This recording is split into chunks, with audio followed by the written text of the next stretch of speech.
Yeah, what's going on, everybody? Welcome back from the weekend after a little horrible playoff football for the most part.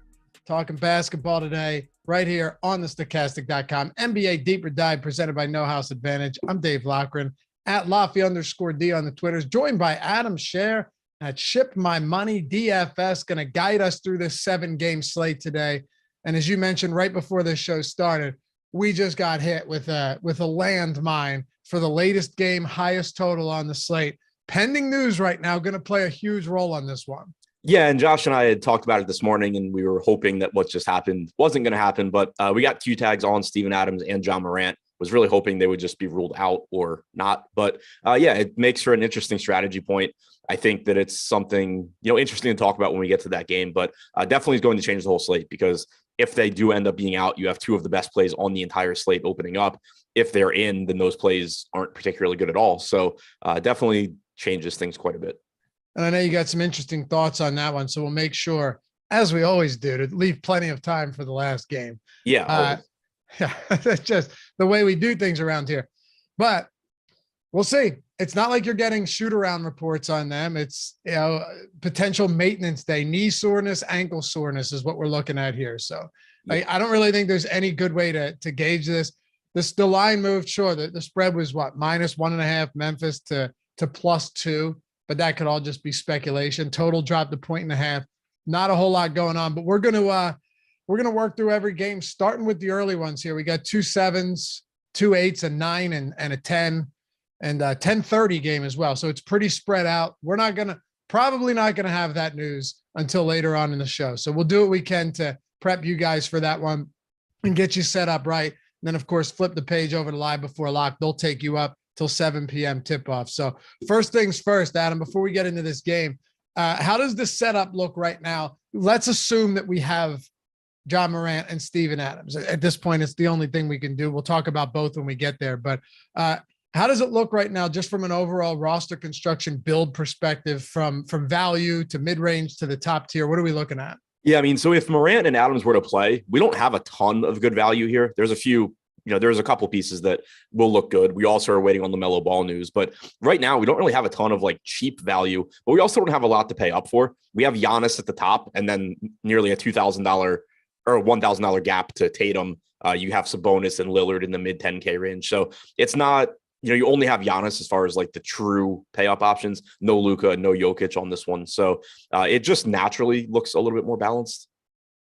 All right, let's dive straight into it then. Happy to have you guys with us. As always, hopefully you had a great weekend. Eagles with a convincing victory going on to face the 49ers. I said this the other day, Adam, and I think people think I'm a little nuts for it. I almost feel like, as an Eagles fan, the pain of losing to the Cowboys, say they would have gotten in last week, would have probably outweighed the joy that would receive from beating them. Yeah, I think that makes sense. You know what I mean? Yeah. Plus, I just would have been miserable the whole game. It wouldn't have been an enjoyable game for me at all. And I don't even dislike the Cowboys. I dislike their fans. And I'm sure there's some of you guys out there that are great. Don't get me wrong. It's not all of you. But by and large, everyone hates Eagles fans. Cowboys fans, oh, my God, dude. Particularly on Twitter. Just pretty rough. Is there any fan base that just drives you insane? The Cowboys. Okay, so I'm not on an island here at all. No. Well, and the thing is, too, it's not just Twitter. I know so many more Cowboys fans in real life than Eagles fans or Giants fans. Right. And then you're like, oh, you're from Texas. No, well, my great uncle's grandfather, big Cowboys fan, that guy. And you're like, right. Yeah, no. We all went to elementary school, middle school, and high school together. I know they're not from Texas. Right. No, I had a Cowboys starter jacket back in the day.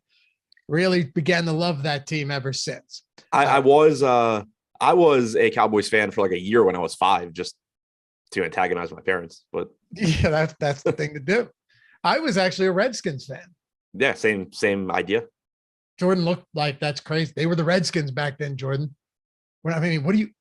Jesus, dude. Yeah, they were the Redskins. I'm not gonna be, I was a Commanders. I wasn't. Never liked the Commanders. That would clearly be a lie if you were a Commanders fan in 1993 or something. Yeah. As a kid, I liked the Redskins. All right. And then I grew up. All right. So anyway, we'll kick it off with Boston. A little bit of injury news here, though. Definitely not insignificant for a 7-game slate. The 8.5. Oh, and I forgot to hit that thumbs up. Help us get to 500. I don't have to. I want to have to go to with our ace in the hole and have Adam start asking. Let's get to 500 today. Take a single second, atone for your sins, wash yourselves clean of that filth, and hit that. Only takes a second. And if you hate this show, you hate my Adam and myself, hit that thumbs down, but make sure to do it twice. And of course, subscribe to the channel while you're at it. All right. So Boston laying 8 on the road against Orlando, 231.5 total. Marcus Smart, Malcolm Brogdon, both out of this one. We'll talk about Robert Williams in a second, but I know we got some ownership coming to Derek White. Just looking, though, on the season, you've got somebody like Marcus Smart averaging 12 potential assists per game. I mean, he has been a really significant playmaker, more than we've seen in the past from him, no question. Looking at the assist rate, 30% assist rate, it's the highest of his career by a wide margin. So you're taking the top playmaker off the court tonight. Yeah, and you do see a little bit of a bump in assist opportunities for Jaylen Brown and not Marcus Smart, Jason Tatum. Tatum's assist percentage without Smart on the floor this year goes up to 19%. Brown goes up to 16.5. You also have a 24.5% assist percentage for Derek White without him out there. And you should get a lot of minutes from White here because you obviously don't have the risk of Malcolm Brogdon stealing those minutes either. Since he is out, you should see Peyton Pritchard in the rotation. But I expect Derek White to get a lot of minutes here at just $5,400.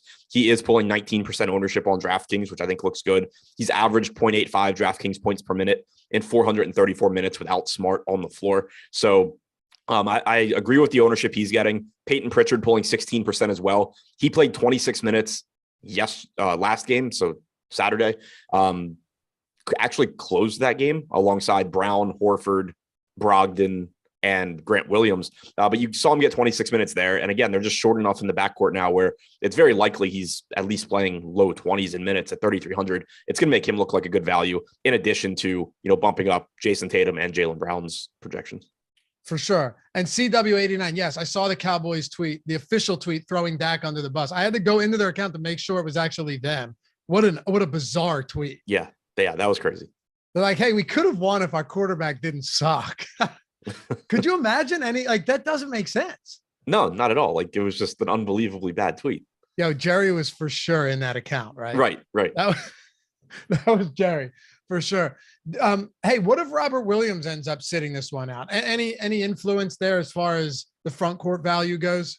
Yeah. So, if I have to guess, I would guess that he sits, again, with this being the first game of the night, it doesn't matter that much to guess, but it is the front end of a back-to-back. He did get banged up last game. My assumption is that he's going to sit today and then play tomorrow. But if he's out, I think you can give Al Horford a couple more minutes. I think you can also give more minutes to Grant Williams. Williams is up to $4,800, so he's getting relatively expensive. But Al Horford's still reasonably priced at $5,500. If Robert Williams is out, I think it makes Horford just look marginally better. Not really pulling any ownership right now, but it is a good spot. It is a decent price tag. Grant Williams not pulling any ownership either. Those both probably come up a little bit if Robert Williams sits. Anybody else, any value for Boston you want to get to before we flip to Orlando? No, I think it's pretty much Pritchard. The other guy that maybe could get there would be Sam Hauser. I believe they have 10 bodies if Robert Williams doesn't play, but I don't feel confident at all that Hauser gets enough minutes to matter. So I think from a value standpoint, it's pretty much Pritchard. One thing I would mention though, just looking at ownership right now, we have 16% coming into Jason Tatum with a 14% chance of being optimal on DraftKings. We only have 8% coming into Jaylen Brown with a 12% chance of being optimal. So it seems like a pretty good spot where not that Jason Tatum's a bad play, but you could certainly just get to more Jaylen Brown at his expense and put yourself in a pretty good situation. Looking at Orlando, it's funny. There was a time this season where they were basically pulling guys off the street to get enough players for an active roster. They're largely healthy now. Outside of Okiki, this team is healthy, and it's obviously driving ownership down because how many guys are going to see the floor tonight for Orlando in a pretty difficult matchup? Yeah, a lot. And it makes this team really, really difficult to want to roster. I think there's basically 4 guys here that if they land in your lineup, you can feel reasonably good. And that's Wendell Carter Jr., Franz Wagner, Markelle Fultz, and Paolo Banchero. But outside of that, it's just very difficult to be confident at all in the playing time anybody else is going to get, because it's just really likely that we see extremely deep rotations from this team now that they're getting Jonathan Isaac back as well. In their last game, you had Bol Bol, Mo Bamba, Anthony, Mo Wagner, Terrence Ross, Jalen Suggs, Banchero, Franz Wagner, Gary Harris, Markelle Fultz, and Wendell Carter Jr. all play first half minutes in that game. Every player I just mentioned played at least 10 minutes with the exception of Mo Wagner, who got 8. And now you're just adding Jonathan Isaac to this. Maybe he just replaces one of those guys. But this is just a team now that has a ton of actual NBA level rotation players and no real incentive to be trimming their rotation down because it's not like they're playing for anything anyway. So it makes it really, really tough to trust this team. I do think it's likely that you start to see a little bit of a pullback in playing time for guys like Franz Wagner and Banchero as well. Not to where like they don't play, 30 minutes or anything, but I would expect that you don't see too much of the 34, 35-minute games from them for as long as they're running this deep rotation. So it does just make it difficult to trust anybody. But of those 4, I think, they're all pulling 2 to 4% ownership. They're all projected to go a little bit under-owned, but they're all also like 6% or less to be optimal. So pretty low probability plays, but at least guys that you can feel pretty comfortable are going to be main pieces of the rotation. But still, there's just so many ways like this closing lineup can go that they're still not safe.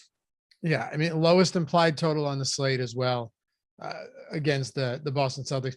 Isn't it amazing? Jonathan Isaac hasn't played since the bubble. Yeah, and I think he played like 2 games. Yeah, it was only a couple, right? And then I was like, I'm not. How much of that was that? Because remember, he wouldn't have played anyway. He wouldn't have played anyway because he wasn't getting the vax. Right. Yeah, I don't remember the different circumstances around why he hasn't played. If it was injury related after, yeah, meaning right, yeah. But I can tell you this much: is it not insane? Is it not crazy that it's been 3 years since? Yeah, COVID? Well, and like the way Josh put it this morning, if Isaac hadn't played those 2 bubble games, Jonathan Isaac wouldn't have played an NBA game since before COVID. Right. It's just still crazy though that the COVID was 3 years ago. Oh, yeah. It doesn't. Wait, no, 3 years, right? Yeah, it's 2020. Yeah, like March. Yeah, I was leaving my hockey game and they canceled and Rudy Gobert tested. And that was like what, March 13th or March 11th or something? Yeah, it was like early to mid-March. Yeah. Yeah. Cause I had gone to my parents' house for my dad's birthday and I was still there. And so, yeah. And my dad's birthday is March 11th. So yeah. Remember watching videos from China, like hazmat suits and people just falling on the street and seizing and stuff. Like later down the road, you're like, that doesn't make much sense. Right. That didn't happen here. All right, let's talk about Milwaukee and Detroit. The Bucks laying 11. Giannis and Chris Middleton expected back for this one. 236.5 point total. Just looking at, the top tier players on today's slate, you have, and you mentioned a couple of them that aren't on this one, but you have Giannis, Tatum's up there, Sabonis in that game. We're still waiting on the Morant and Adams news, but 245.5 total. Damian Lillard north of 10K on DraftKings. We'll see what's up with LaMelo Ball. But once again, Giannis just far and away the highest priced player on this slate, returning from this absence. What do you do with him today against a highly inferior Detroit Pistons team missing part of their starting front court? Yeah, I mean, it's a really good matchup for everybody. The Pistons suck. Milwaukee obviously really good, but it's just difficult to get to anything here from a DFS standpoint when, Giannis is coming in at 11-8, and right now we don't have a ton of value to get to him. We have him with about a 6% chance of being optimal, 5% projected ownership. If you go over to FanDuel, still 6% chance of being optimal, 6% projected ownership, even though he's $400 less on FanDuel than DraftKings. So just very difficult to prioritize him. You have Drew Holiday at 9K. But with Middleton and Giannis back, that's clearly an elevated price tag. I don't expect Middleton to play enough minutes to be good at 6,900. Bobby Portis has gotten more expensive. Lopez has gotten more expensive. Even though it's a good matchup, I have a really hard time wanting to get to really anything from Milwaukee. Okay. Yeah. And I mean, how many minutes does Middleton play in this return? Right. I'm assuming like mid to upper 20s. Right. It's just, it doesn't feel like that's going to be enough. Would you say as a team, Milwaukee or Orlando is less appealing as a whole? As a whole, I mean, I guess I would have to say Milwaukee because there's like 2 guys that I could, 2.5 guys maybe that I could see just like falling into lineups on Milwaukee. There's 4 on Orlando. You'd have to think that if given the opportunity, and I don't want to play the whole blowout thing, but they are 11-point road favorites. Yeah. You have to think given the opportunity, if you could limit Giannis's minutes returning to action after that hiatus, it's something that you would look to do. Yeah. And I mean, we have him projected for 31.5 minutes right now. So which a little bit lower than normal. Yeah. Yeah. Which seems right. All right. Then let's talk about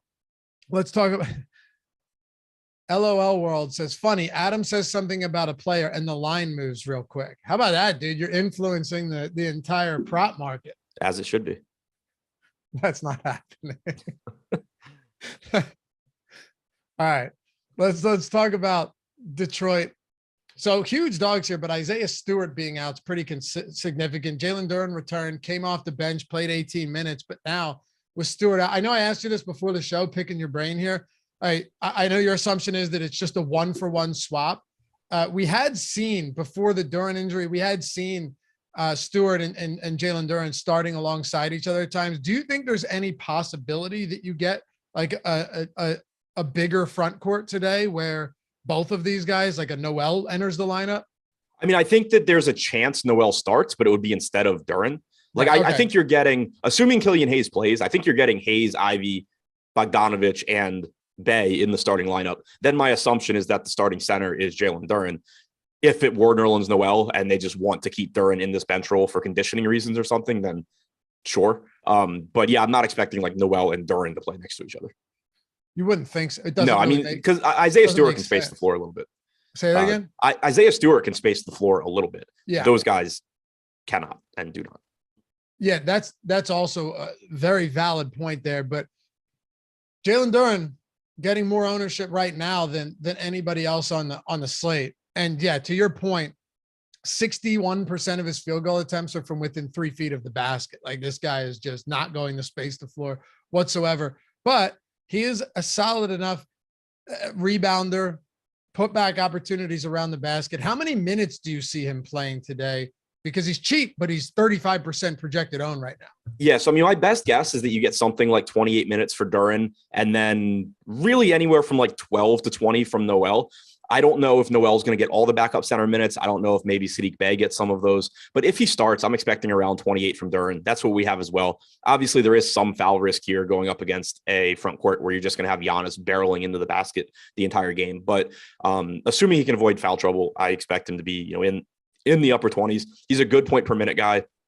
0.9 DraftKings points per minute overall this year, but we had seen him play better in his starts. Just kind of seemed like somebody that was improving. His rebounding numbers had skyrocketed as a starter this season. He has started 15 games, 0.97 DraftKings points per minute in 28.7 minutes per game, 21.7% rebounding percentage. So he's just going to look good at this salary, getting more ownership than he deserves, but still one of the more likely guys to be in an optimal lineup.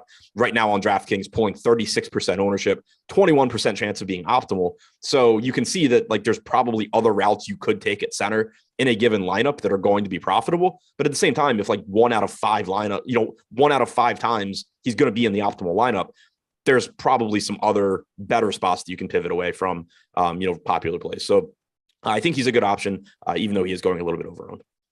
What do you make of Bogdanovich here? Bojan Bogdanovich, Jaden Ivey, both of them pulling, relatively decent ownership for a 7-game slate. Of course, it's not the greatest matchup. They have the second lowest implied total on the slate, 11-point dogs.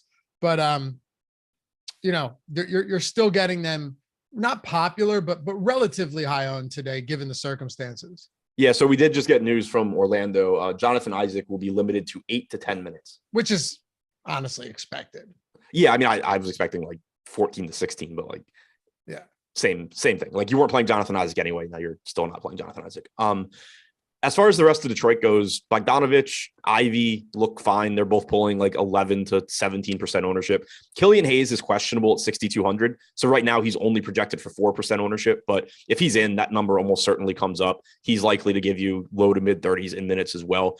So I think Jalen Duren's the priority here. But then getting to Bogdanovich, Hayes, Ivy all looks fine. Sadiq Bey's gotten expensive. I think it's going to be pretty difficult to get there. But Ivy, Hayes, Bogdanovich, I think all pretty good plays. And then Jalen Duren, clearly a very popular option. So our pal Josh Engelman in chat right now, being his typical combative self. And doesn't sound like him. No, not at all. It's out of character. He called it's so funny this just happened because I was going to bring this up to you on the show.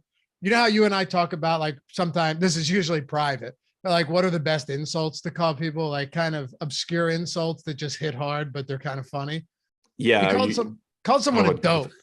Dope is a great insult that doesn't get you. There's a radio personality that used to be on every day, Monday through Friday in Philly, Howard Eskin, and he would call people dopes. And it really hits hard, right? Like it really just digs into you when you get called a dope. So the thing, and this fits the category, the thing for me is like, when you say things like dope, it just makes you sound like you're like 12, but then it puts the person responding in such an awkward situation because they just feel like they're arguing with a 12-year-old. And like, it just makes it feel like it's a complete lose-lose. You think so? I think call it, but you got to say it with emphasis, like dope. Yeah. Dope. But it's just like, it's one of those, like, it's not like an offensive word. It's not like overly insulting. You just feel like you're talking to a child. And it's just like, how do I win this argument now? It's true. Yeah. I went down a Reddit rabbit hole, and let me tell you, dude, the people on Reddit are like the bottom of the bottom in many cases. Someone called someone an egg today, which I found interesting. How do you come back from that? All right. Anyone else for Detroit? Or you want to move on to Atlanta, Chicago? No, I think that's it for Detroit. If Killian Hayes gets ruled out, I don't know what the starting lineup would look like. You could get the Corey Joseph spot start at 3K. In that case, if you like risk, then sure. But the playing time for him would be very, very volatile. You could also get Diallo in there at 4,200, which make him look pretty good. Kevin, I totally agree. That's exactly where I was, by the way. All right, let's talk about Atlanta and Chicago. By the way, we are halfway to 500 likes. Have you not done that yet? Maybe you forgot. That's okay. Your sins are forgiven. With one click of the thumbs up button, all is washed away.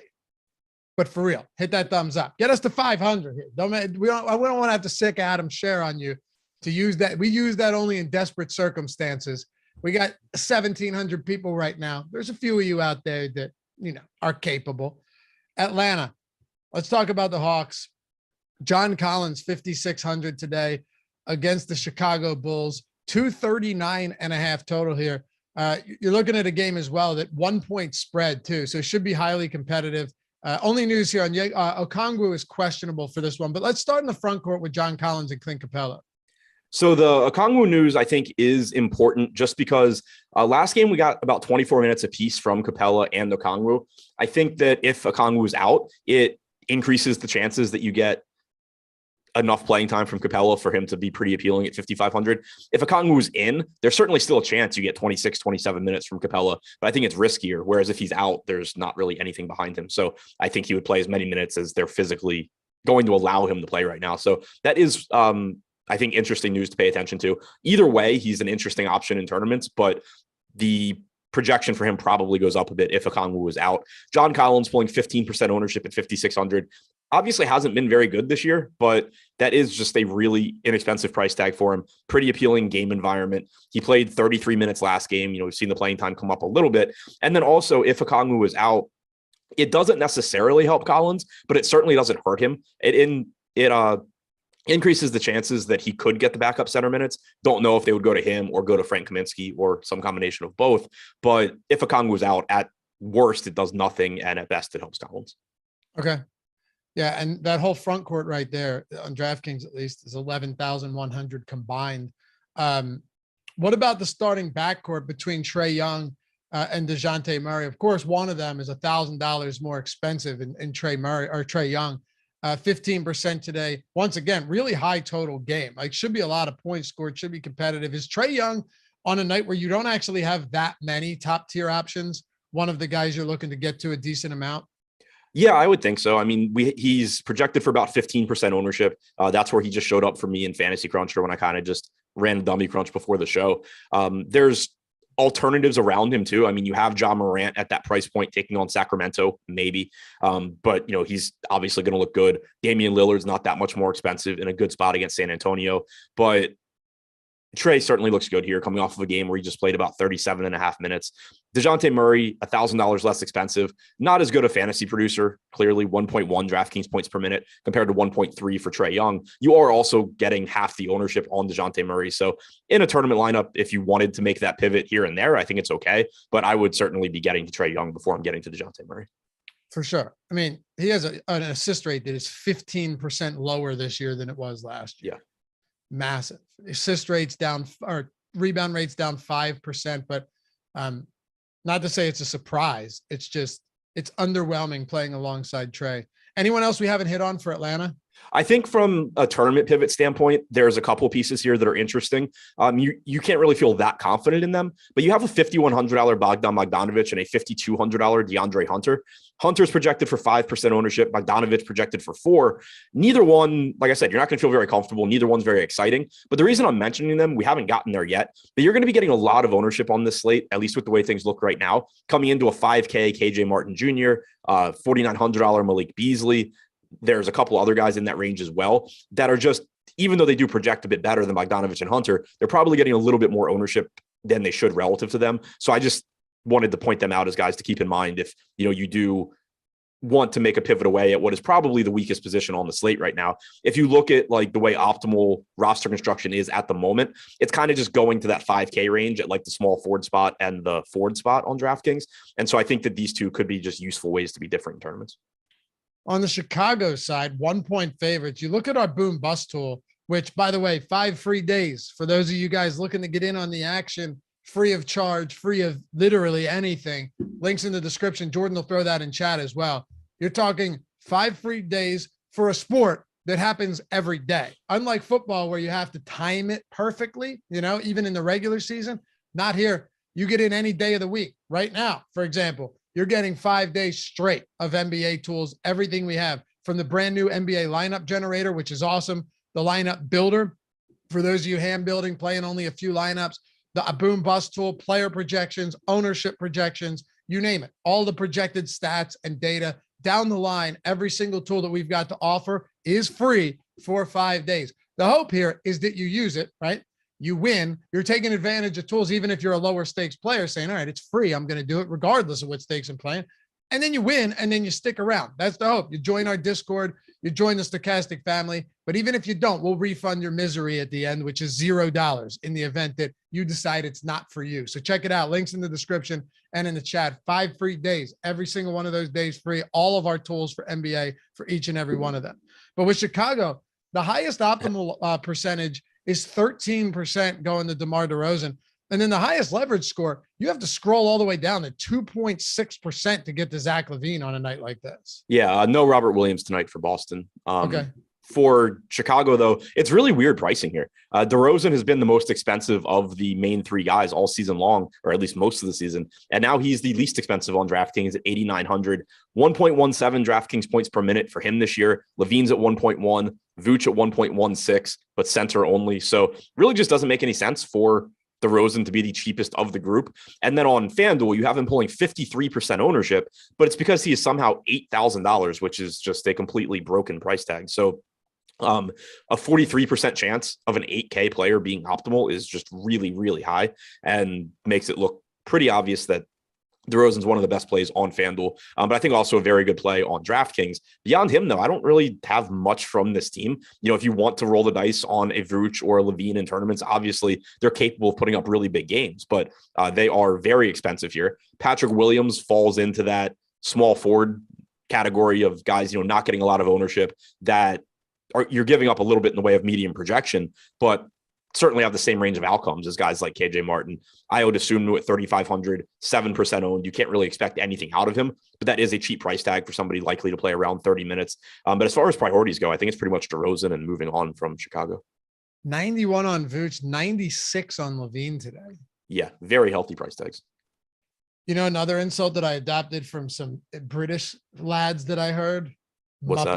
that? Muppet. That's a good one. What a Muppet. And then Ben, our buddy Ben. Doesn't Ben say it a lot? No, Ben, that's mine. Ben calls people slappies. I'd never heard him say that. I thought he said Muppet. Really? I thought he said something. He said something similar to Muppet. He might. I mean, it's definitely possible that he does. He uses a lot of stuff that would surprise you. But the slappies one always cracks me up. But yeah, Muppet. I don't hear that all that often in the US of A. Anything else for Chicago, or should we move this one? Do you hear it often when you're traveling in Europe? No, man, come on. What I'm talking about. You made it sound like we have digital media. Yeah, true. We have the YouTubes. That's where. Guys, I can't do an English accent, but yeah, they call people Muppets, which I'm not saying all of you, for all of you English lads out there. I'm sure there's a couple that we don't use that. The ones I heard did. So, whatever. All right, let's talk about Charlotte. and Utah, or I'm sorry, Minnesota and Houston. We got Minnesota here. We're still waiting on a little bit of news because Rudy like Karl Anthony Towns. Now we're figuring he's like, yeah, they said 4 to 6 weeks, but I knew it would be a lot longer than that. Say, oh, okay. And now there's no timetable for his return, but Rudy Gobert with the groin is questionable. Last time he played was 5 minutes on the 16th of January. Yeah. So this is huge news on this slate because if Gobert plays, obviously he's going to be risky just because, like you said, the last time he played 5 minutes and then left the game. But he's 6,800 going up against the Houston Rockets at 5% projected ownership. If he gets ruled in, assume, let's say that goes to like 9 or 10%, but there would certainly be a very high ceiling for him if he's not going to be limited here. But if he's ruled out, you just go right back to Naz Reid. Doesn't matter that he happened to get in foul trouble the last couple of games. When he avoids foul trouble, he's playing huge minutes. It's not like this is somebody where if everything goes perfectly, he's playing 28 to 30 minutes. And if he gets in foul trouble, you're screwed. They've been playing him in halves where he doesn't get into foul trouble. He's playing like 18, 19 minutes. We saw him playing mid 30s and starts earlier in the year. He has power forward eligibility, so the opportunity cost isn't as high.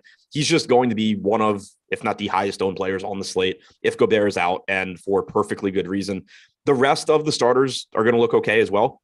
6,700 for Russell, 9,300 for Edwards with shooting guard, small forward eligibility, both just reasonable price tags in a very, very appealing game against Houston. Jaden McDaniels and Kyle Anderson, their salaries have been increasing. They're both coming in at like 7 to 10% owned, which I think is reasonable given the matchup. But the clear priority here is if Gobert is out, just getting to Naz Reid again. Let me ask you this too, because you have the multi-position eligibility on someone like Naz Reid. Man, how popular is the Jalen Duren Naz Reid lineup going to be? Oh yeah, extremely.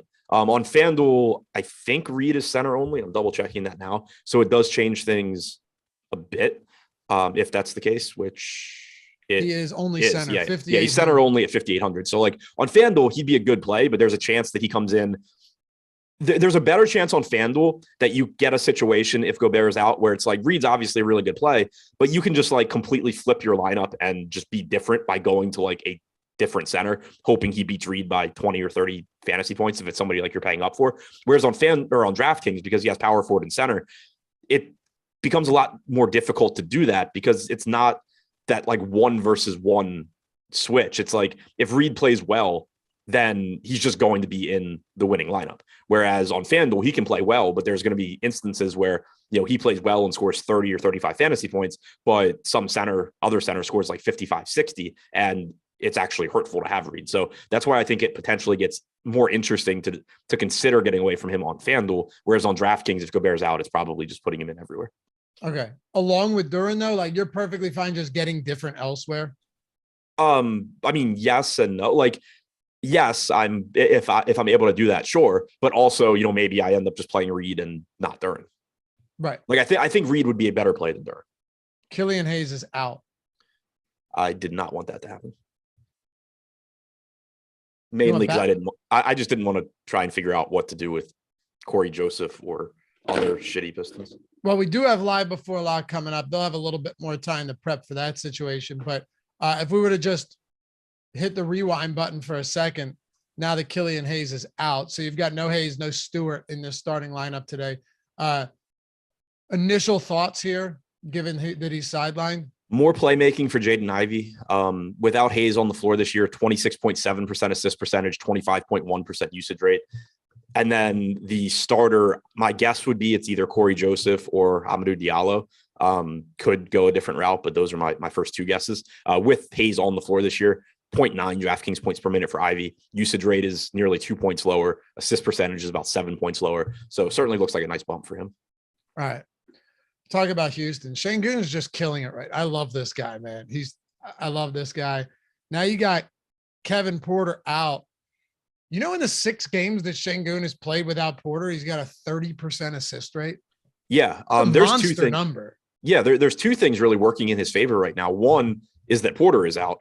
And so you get the offense really running through Şengün. Without Porter on the floor this year, 1.33 DraftKings points per minute in 315 minutes, 22% assist percentage, 24% usage rate.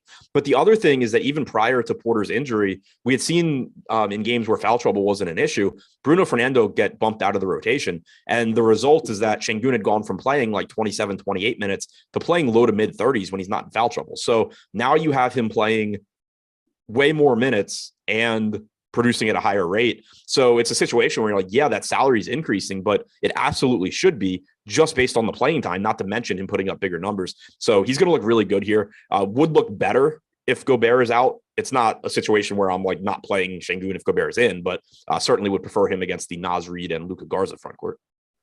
Yeah, I know he's expensive, but I think he's still just one of the best plays on the slate. That's what I'm saying. Like, what a great spot. Potential that Rudy Gobert is out as well, going up against a far undersized big and Naz Reid. I know he plays bigger, but it still would make a difference. Yeah, Şengün just looks like a great play today. What do you do once you get below Şengün though? Because actually, let's start it up. Let's just go down. Let's bump down one small tier in salary and just talk about a guy in Jalen Green. 32.5% usage rate without Kevin Porter on the floor this season.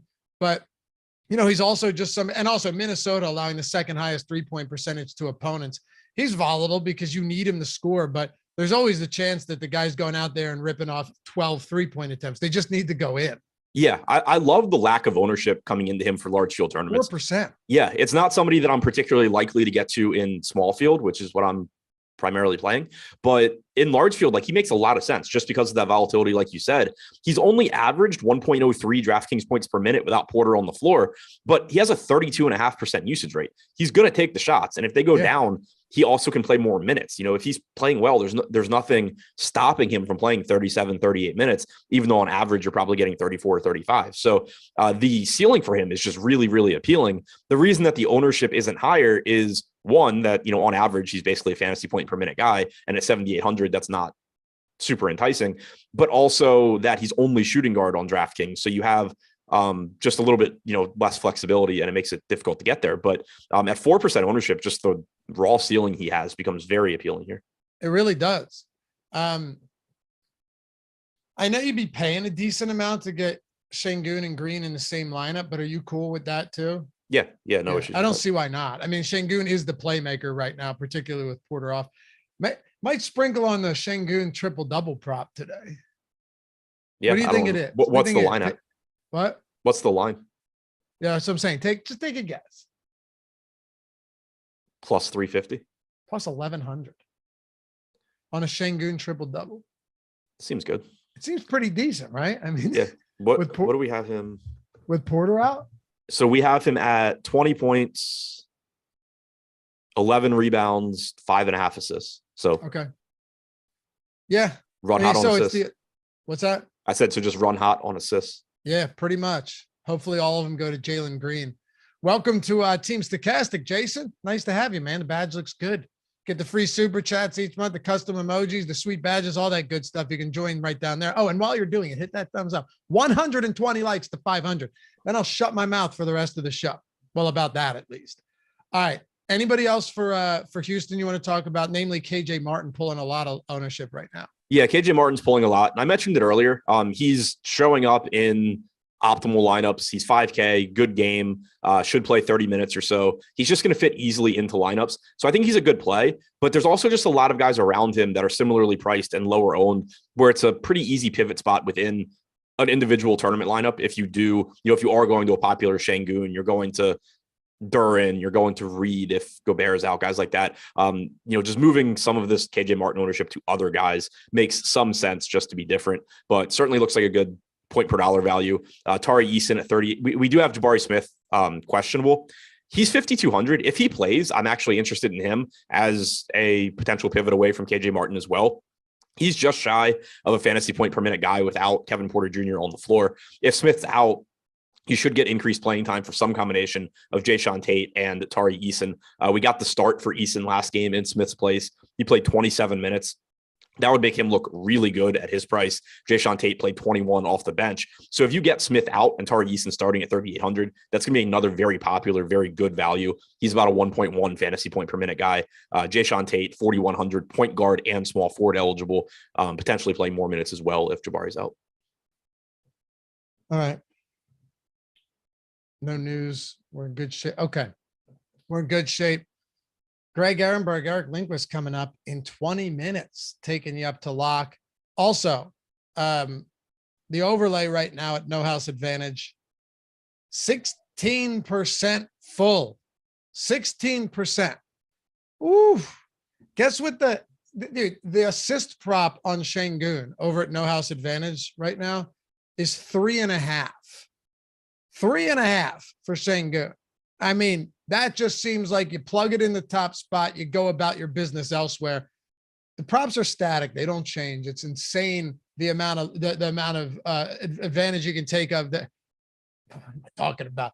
The amount of edge you can find with the tools at Stokastic, because they're all free in the NBA dropdown. That's right. You go to the NBA dropdown at stokastic.com. You hover on over to free tools. You got the No House Advantage optimal lineup tool. You got the know-how or optimal lineups, really give you all the optimal lineups, No House Advantage, player prop projections, all of that stuff free every day, 100% of the time.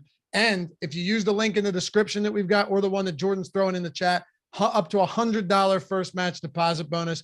So whether you're playing against the field in the pick'em games, or you're playing against the house where you 21 extra entries if you hit all your picks, just an awesome spot to play. You're just picking props, like the players you like the most. Plus, we got it all set up for you. All of our projections are right there for free on all of these guys compared to the props. Plus, you can look at other sports books like Şengün, 5.5 assists, minus 130 to the over. You're going, okay, well, that's definitely wrong on No House Advantage. Let me put that in the 10-point spot, which means in your lineup, the ones you like the most go at the top. They get the most points. The ones you're least confident in go at the bottom. They get the fewest points. But more than anything, it's the overlay you're chasing here. 16% filled right now. And for those of you that are like, man, I got my hands full, I'm juggling DraftKings, FanDuel, wherever it is, all good. This slate doesn't lock until 8 p.m. tonight, Eastern time. So you get your lineups in, you sign up, deposit, and then take the hour or 45 minutes or whatever you need to build lineups there, get in on the overlay, get the first match deposit bonus, and use the tools for free. So check it out. No House Advantage. Links in the description and in chat. Sponsor of the Deeper Dive. All right, Adam, 3 games to go here. I think we're making decent time. Yeah, we're doing all right. Let's talk about Charlotte and Utah. Any feel? I have to ask you this, the obligatory question. Any feel for whether or not we get LaMelo in tonight? No. Okay. Like my guess would be no, but I really have no idea. All right. I had to ask, but let's assume that he's in. How do we approach this backcourt? Yeah, I just wanted to see if the blurb on DraftKings had anything, but it doesn't. You're good. If he's in, I think this team is mostly unappealing because you are giving minutes and production to LaMelo, but he's also $9,800, so it's gonna be pretty difficult to get there when it's in the same ballpark as Dame. It's more expensive than Trae Young. It's more expensive than Ja if he plays, and if Ja doesn't play, you have a point guard spot going to his backup. So I think it's gonna be pretty difficult to like a lot there. Like Terry Rozier at 8K doesn't look nearly as good if LaMelo's in. Gordon Hayward kind of just sucks regardless, but would look a little bit better if LaMelo's out. PJ Washington at 6K, Mason Plumlee at 6,700. Are going to look okay, but not, too exciting. The only guy pulling double-digit ownership right now is Mark Williams, which makes some sense. He's a $3,100 backup center, but he's about a 1.2 DraftKings point per minute guy this year. The biggest risk on him is whether or not he's going to DNP or not, because we've seen him be the backup center for the last few games, but in a couple games prior to that, they went to Nick Richards. Nobody really knows when or if they're going to go back to Nick Richards. Does it kind of just turn into like an alternating games type thing? But assuming that Mark Williams does play, even if he just plays his normal like 16 to 17 minutes, he's underpriced at 3,100. In an attempt to make plenty of time for these final games, do you want to move on to Utah? If LaMelo's out, $4,600 Dennis Smith Jr. looks pretty good. Played like 27 minutes off the bench last game. All right. So, man, you're talking about a very popular team today, the Utah Jazz, from Conley to Kessler to Sexton, even Beasley and Clarkson pulling close to 20% ownership there. Not to say it's a huge surprise, but 8-point favorites, 239.5 point total here at home. Should be a high scoring game with a ton of possessions. Still no Kelly Olynyk. Let's break it down, starting with old Mike Conley here. Yeah, I mean, all the starters just look pretty good here. It's a good matchup against Charlotte. Mike Conley pulling 33% ownership on DraftKings is very healthy for Mike Conley. But even though he's not a high usage, great scorer anymore, he still has a 34% assist percentage. He's averaged 0.91 DraftKings points per minute this season, played 32 minutes last game. Typically you're going to get, around 30 or maybe an extra minute or two in competitive games. But at 5,300, he's just underpriced. It's another situation where he's going over owned, but at the same time, he has a 24% chance of being optimal. So chances of him succeeding are pretty high. And that makes me not, as concerned about the ownership that he's getting. There's probably just going to be better spots to pivot in a lot of lineups. The rest of the starters are getting ownership as well, with the exception of Markkanen. Markkanen's 9,400. He's been great this year. If you happen to have a lineup where it's just like, I have $9,400 left at forward, going to Markkanen is perfectly fine. It's just that I don't think you can really build around him at that price tag because there's not a lot of value there. But the ceiling certainly still intact. But for Walker Kessler at 5,800, only played about 24 minutes last game. We did get around 6 minutes where Lauri Markkanen played the 5. So you got about 18 from Vanderbilt. You got about 24 from Kessler. More often than not, though, I expect around 27, 28 minutes from Kessler. He's a very good point per minute guy. Very good matchup.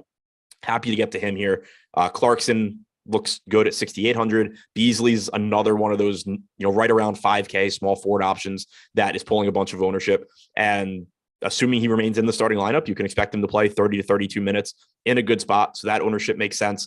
We saw 29 minutes last game from Colin Sexton, which, prior to his injury, we had seen his minutes ramp up and him getting mid to upper 20s consistently. We saw it last game. He's only 4,400. So he's getting 20% ownership. This team across the board pretty much just looks good. Yeah, man. And looking at the center position, right, just with Kessler, like right now he's pulling the second most ownership behind Jalen Duren. What happens if Gobert is out? Naz Reid's a similar price point, right? And then you could have a situation where Steven Adams, we'll get to that game in a moment, ends up being out. And then you're talking about Brandon Clark, who of course has power forward eligibility as well. But the whole complexion of the center and even power forward / center position could change dramatically if we get a couple of these pieces to news to break in the direction that these starters are out. Oh yeah, for sure. And like on DraftKings, like if you had full information right now and you knew that Adams and Morant were going to sit, you probably are just starting with, and Gobert, you're probably just starting with Clark, Reed, Jones as the first 3 guys in. Then you're probably going like Kessler and Duren and then just rounding it out with pay up guards. If you have Kessler in there, although you could have Şengün too. He's just Şengün is just more. I was speaking more to some of these like cheaper options, but yeah, Naz. If you have Kessler, let's say you're playing one lineup, right, and you have Kessler in there, and then we get word that because this Utah game is 9 o'clock, the Minnesota game's 8 o'clock, it's definitely possible. If you get word that Gobert is out, are you swapping Kessler to Naz Reid? Yes. So, I mean, I'd prefer to be swapping somebody else to Naz Reid, but I'm saying like that's your only chance. Well, because Naz Reid actually has the power forward too. So you're right. Right. You're right. Yeah, that's what I'm saying. But like I would ownership. What happens with ownership would also matter. But like if we're just saying like it's a lineup, it's already contrarian, I'm not worried about ownership. I would be going to Naz Reid. Okay. Anything else you want to talk about for Utah here? Then we got 2 games after that. No, that's it. All right. Let's move it on. San Antonio Spurs, Portland Trailblazers. A lot of just massive totals on this slate. 241 in Portland. Let's start it off on the opposite side of that one with the Spurs. Where do you want to start with this team? Is there anyone that you're looking at right now and you're going, okay, despite all of the potential injuries, but what we have right now, assuming nothing changes, which is possible, Gobert could play, Adams and Morant could be active. Is there anything that jumps off the page for you from the Spurs? No, I think this is a really good tournament team in that there's several options that are good plays, but not the best plays. And as a result, they're not going to pull that much ownership. But there's no one guy that stands out as like, oh yeah, this is who you should definitely be playing a lot of. You have Keldon Johnson coming in at 9% owned. 7,400 is pretty much a correct price tag, but massive ceiling for him.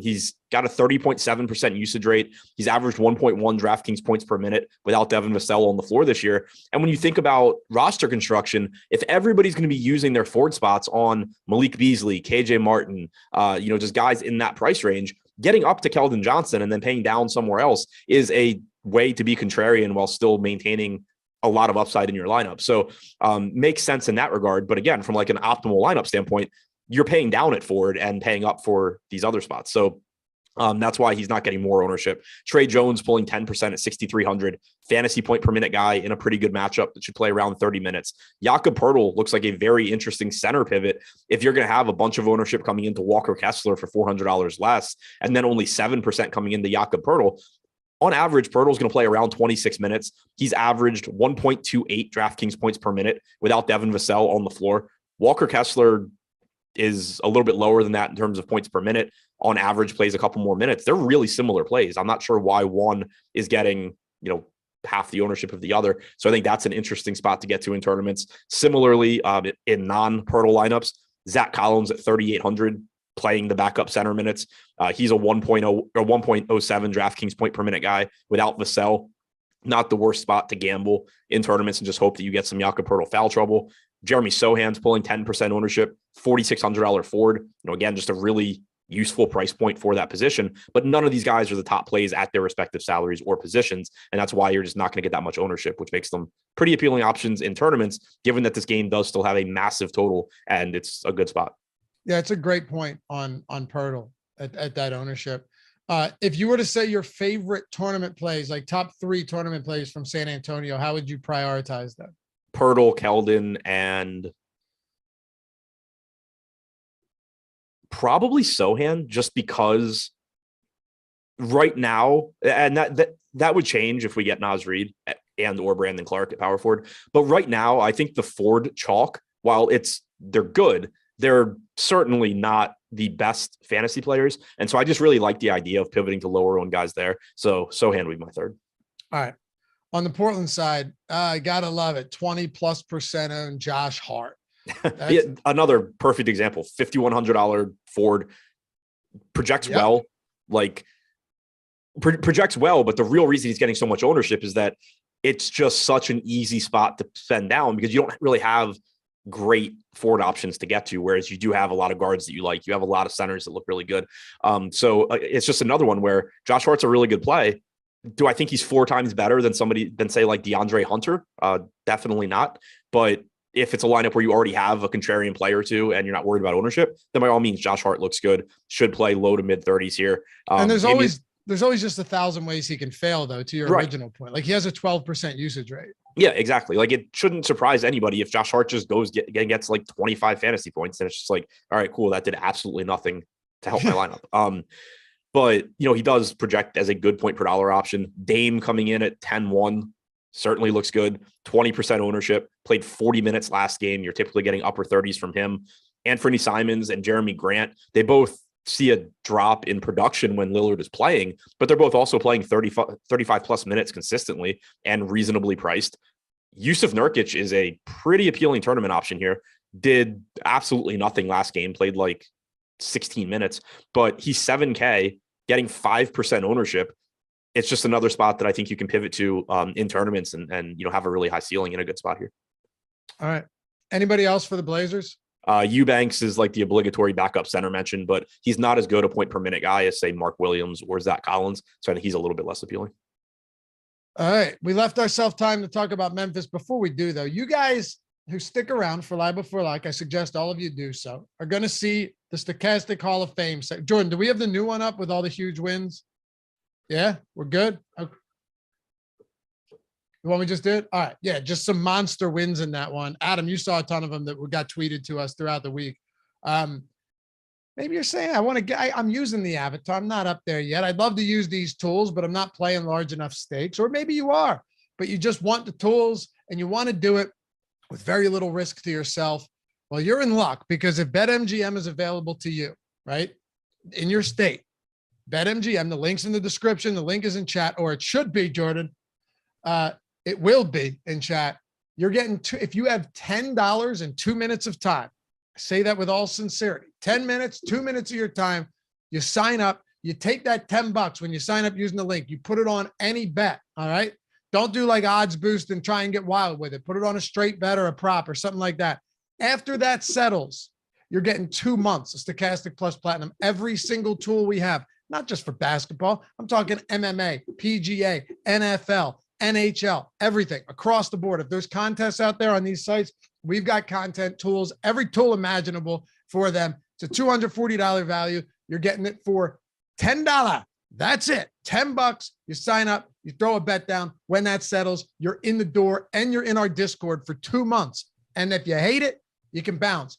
But the hope, like I said, we want you to win with these tools so you stick around. Simple as that. When you're giving you 2 months to sort that out as well. So check it out. Links in the description. Link is in chat. And if that first bet of yours loses up to $1,000, you're getting it all back in bonus bets with BetMGM's first bet insurance. Just a little icing on the cake there for those of you looking to take advantage of it. Must be 21 or older to gamble. Anyone that has a problem, or if you or someone you know has a problem with gambling, call 1-800-GAMBLER. Thank you very much. All right, Memphis Grizzlies. What are we doing here? You want to get a little weird with this, given the unknowns here? I haven't decided what I'm going to do. I don't hate the idea of playing this like Morant and Adams sit. It's obviously risky because if they play, you don't have much you can do with Tyus Jones and Brandon Clark.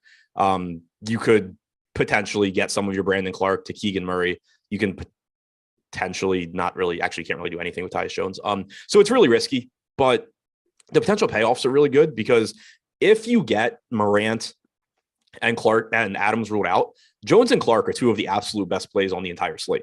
It's not like we're just talking about guys where you're saying like, oh yeah, they'd look pretty good. Like with Dennis Smith Jr. with LaMelo out. It's like, oh yeah, he looks okay. He plays 26, 27 minutes probably. They're two of the best plays on the entire slate if these guys sit. And if we get the news late, they are going to be much lower owned than they otherwise would be because you're just going to have limited swap opportunities with this being the last game. So I haven't really decided which way I'm going to go. The alternative is, you can play some John Morant, Steven Adams, and then swap around there if they get ruled out. But yeah, not really sure which way I'm going to go yet, but I do think that it's at least an appealing option to project them out and hope for the best. Because the other thing too is like at $4,300 on DraftKings, Jones and Clark aren't total zeros if Morant and Adams play. Like Clark still would project to play around 19 to 20 minutes if Adams plays. If Adams were to get in foul trouble, Clark plays more and still has a path to success. Tyus Jones should still play low 20s if Morant plays. Which again, that's not what you want at 4,300, but it's kind of just trying to determine if the potential reward for getting them at low ownership outweighs being stuck with them in some lineups. Haven't decided, again, where I feel on that, but I think it's at least worth considering. Desmond Bane is going to look good here one way or the other. He's not on the injury report. He played 34 minutes yesterday. So we've seen him get back to his normal playing time. It's a really good matchup against Sacramento. If Morant is in, Bane looks good. If Morant is out, Bane looks fantastic. So that's one spot where I think just getting to him really can only get better as the night goes on. If Steven Adams plays, I like him as a tournament option. Should be able to grab a lot of rebounds in this spot. We know the upside that Jaren Jackson gives you, not very easy to get to at 7,300, but the block upside certainly gives him a very high ceiling. And then one spot that I think is really interesting in tournaments is Dylan Brooks at 4,800. Not very good from a usage standpoint when all of Jackson, Bane, and Morant are playing. But for one, you could get Morant ruled out. And for two, you're just getting 5% ownership on Dylan Brooks against the Kings when you have guys like Josh Hart pulling 20% or KJ Martin pulling 20%. You can say what you want about Dylan Brooks not being a very good fantasy option, especially when those guys are healthy, but it's not like KJ Martin and Josh Hart are great either. So I think Brooks in a very, very appealing game makes for a pretty interesting tournament pivot, even if Morant is in, but certainly looks better if Morant is out. You think there's any potential to just say, all right, we should have the news before the Portland San Antonio game, so that gives us 2 games to roll the dice on some lineups with Clark or with Adams and Morant being out? And if both of them end up playing, you think there's any quality swaps off of a Tyus Jones or a Brandon Clark in those? Yeah, so that's kind of the thing. Like we won't know. We may not have that news. We probably will, but we could not have it, in which case you're kind of just stuck. But even looking at these other teams, like you have a $4,600 Jeremy Sohan, a $4,500 Josh Richardson, so slightly more expensive than Clark and Jones. In some lineups, you'd be able to get there, but in some, you're just going to be stuck. Looking at the Portland side, everybody's more expensive. Of the guys that you want to play on Portland, there's nobody cheaper than Jones or Clark. So I don't think that game is going to be super useful. I think it really just comes down to like your own personal risk management decision. Do you want to just play straight up and swap what you can when we get the news? Or do you want to kind of take the bigger risk reward approach and say like, all right, if these guys are out, I have the two best plays on the slate everywhere at lower ownership than they ever would be under normal conditions. But if Morant and Adams play, I am playing two backups that are going to play like 20 minutes. All right. Some intriguing plays on Sacramento. Wrap this up before we turn the page over to live. Did we get the 500 likes? We're at 499. 499 with minus 1 minute to go here. So talk to us about Sacramento and we'll close this one out. Flip it over to live before live.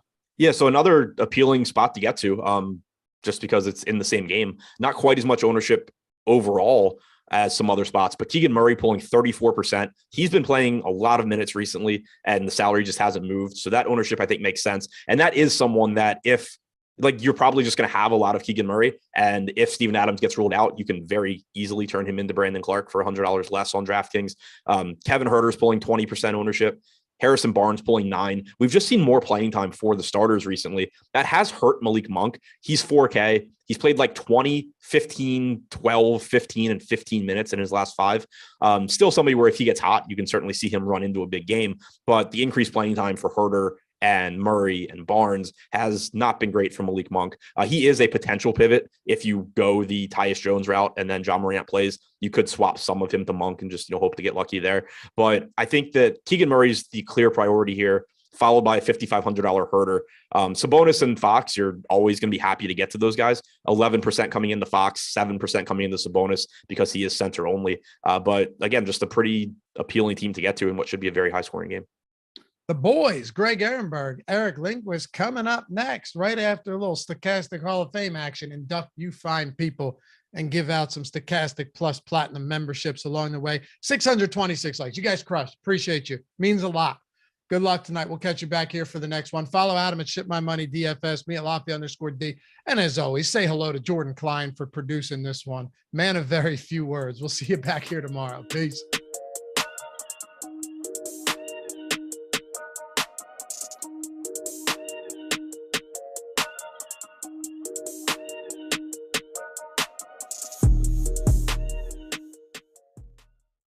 Yo, it's that time of week again. Time to induct all you fine people into the Hall of Fame. Give out some free months of Stokastic Plus Platinum in the process. Some big winners this past week, so we're about to dive into it. Of course, all you got to do to get involved, get your name up here. Have us do the bragging for you. Get the free month of Stokastic and get inducted into the Hall of Fame right here on the Stokastic YouTube. Download the Stokastic profile picture, stokastic.com/avatar. Tweet your wins at Stokastic Hall of Fame, at Stokastic HOF. And get that free month. Just finish top 3 in a field of 5,000 or more. And we got you. Just like, how about Braden V coming in hot? Took down the big one last night. Shout out to all the content you guys and time and effort into doing every day. Love the YouTube vids. $87,000 win. What a way to kick this off. I told you we had some big wins this week. Like Bobby Nissan, this dude's just been crushing through and through. Almost took down 3 GPPs last night. So close, but what a great run. Got to thank Awesemo DFS and all the great tools and staff at Stokastic. If you're not a sub, it's costing you money. And then you see Bobby again. And shout out to Bobby too, because he's running one lineup across all of the, look at those entry fees. $102,000 there. Big thanks to Stokastic. Your DFS tools are the best. Thanks to the crew for the great content you guys put out there every day. Let's keep the print fest going. Yeah, Michael Penn certainly did. The Hammer, 333 with a $40,000 win. Best content and projections around. Can't thank you guys enough. It's a huge one. See, it doesn't stop either. One of the best NHL analysts out there. Josh, I hate the fact that I have to, you know what? I'm not even reading this one. I'll let you guys read this to yourselves. It makes me uncomfortable, but the $20,000 win is fantastic for Josh. Check that NHL content out right here on the channel. And how about Elder Breaks? Taking one down in single entry. Daniel Jones let me down, but guess I'm a Hurts fan now, as you should be. $5,300 win there in the fair catch. And then Kevin Driscoll, huge thanks and all the hard work from the Stokastic team. Took down the first solo win of the year. Keep the content coming. What is that, $2 in the $2,000 in the Thursday NBA pick and roll? Beautiful. Love to see that ROI. And D. Spearman, first solo win of the year. We got another one. First solo win of the year. I want to try out my free membership for this NFL playoff weekend. Thank you, guys. Congrats, man. Yeah, quarter jukebox into the $100. Again, massive ROI. And it doesn't matter if you guys are in a nickel or quarter arcade, as long as you finish top 3 in a field of 5,000 or more, you're getting up here and you're still getting the free month of Stokastic Plus Platinum. Michael Cooney, shout out to the Stokastic crew. Last month, I purchased U-Alls and another, that's a tough one, and another premium sub. Not going to throw shade. Used theirs for 3 weeks. Realized I had Stokastic. Use single game showdown tool. Bam, $834 on the play action. Congrats, man. Glad to have you here. And Scoot, how about Scoot? First time using you guys last night, and just wow, keep it up. Loving it so far. $320 on $11 in entries. And we close it out with these two. Brian Walton, 2nd and 5th in the NBA fadeaway on FanDuel. Glad they actually ran the contest. Thanks for the great content and analysis. Not much turning 31 in the 358, but I will take it. Best content analysis around.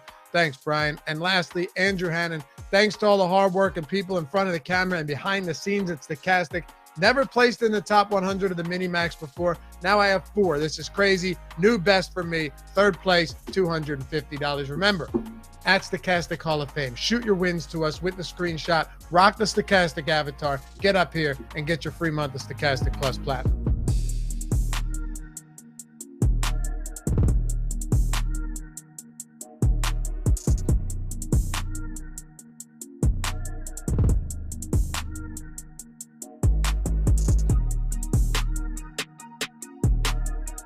Mockingbird, don't everybody hurt. It's gonna buy me a mockingbird. What's happening, everybody? Welcome to another Stokastic NBA Live Before Lock. We're sponsored by No House Advantage tonight. And as you guys come in, like the video, subscribe to the YouTube channel. And, you know, it's funny because usually nobody likes to hear themselves, right? Nobody wants to hear the sound of their own voice. Nobody wants to know what they sound like. Except for one man. I realized why it is that Eric likes to sing so much on shows and why he thinks it's so fantastic. Because Jordan lets us into the Zoom room right before we're about to get on the show. And that's, you know, there's like that quick crossover where the guys before leave and we're entering into the Zoom room before Jordan puts us on camera. And what is Eric doing when his mic first turns on? He is just sitting there watching and listening to his own betting video. Eric, what is the meaning of this? Well, I did a half-hour PGA DFS VOD right before this because the golf tournament locks on Wednesday. And so I just wanted to make sure that the sound quality was good because the very beginning had like a little glitch to it. And I was like, and then it got better. So I was listening for sound quality to make sure I didn't have to re-record for the people. Very, very important that I get this out in a timely manner. But thank you, Greg, director of DFS here at Stokastic.com. Yeah, so I think what really happened here is, so I've always wondered, like, how does some of Eric's content get so many views? And I realized he just sits there and watches it all day. And that's really what it is. You sit there, you watch it, and then you post in our stupid chats like, look who's the best content at the entire company. Look who gets the most views. Mom, come see my basketball video. Nobody else, because nobody else is watching their own videos except for you, and you're just watching them on repeat. So this is actually a funny thing to throw out there. So I don't know what it was, but at the very beginning, like when I first started here, my wife, I would just always be like, hey, honey, can you pull up the thing and hit the like button and give me the thumbs up on the video or whatever, or comment on this thing? Because, you know, you're trying to build traction, you know, trying to ease the tension. I pulled up her phone in YouTube. She has not looked at a single one of my videos in 9 months. 9 months since my wife has watched me do my job. 9 months since she has liked a video or watched anything that I've done. Can you blame her? 1 and 2, probably a good decision. I don't know. Yeah, but why would she, like, what? So in her normal time, she's supposed to spend time with you. And then in her free time, she's also supposed to be watching you on videos. Correct. Oh my God.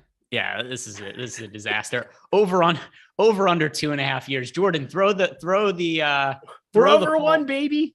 We're one down to 2.5 additional years. Jordan, towards 1.5, baby. Throw the poll up in the chat, and then we'll try to figure out who gets Duke when the divorce finally happens.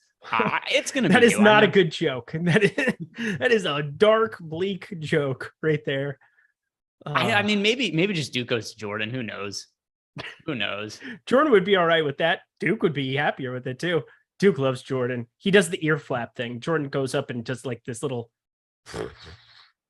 ear flap thing. He knows it too. Look at him. He's just like, oh, bro, I didn't know you noticed, bro. Damn, shit, dude, bro. Chill. So we've got an NBA slate to talk about too that we're about to get into. And if you guys have questions, add us in the Discord channel. It's one of the perks of being a Stokastic Plus Platinum member. In addition to all the great tools and content you get over at Stokastic.com, our ownership projections, our player projections, the boom bust tool, our lineup generator, which is the easiest way to upload and build lineups. Get into our Discord channel where you could add us and ask us questions during the show. And if you guys want to get access to our Discord channel or all the tools we over at Stokastic, you could sign up for free for 5 days by clicking on the link below, and that'll be thrown into the YouTube chat in a second as well. It's the easiest way to get your foot in the door and check out all the tools that we have over here. But one thing I wanted to bring up really quick, just the way that the internet works and how they know everything.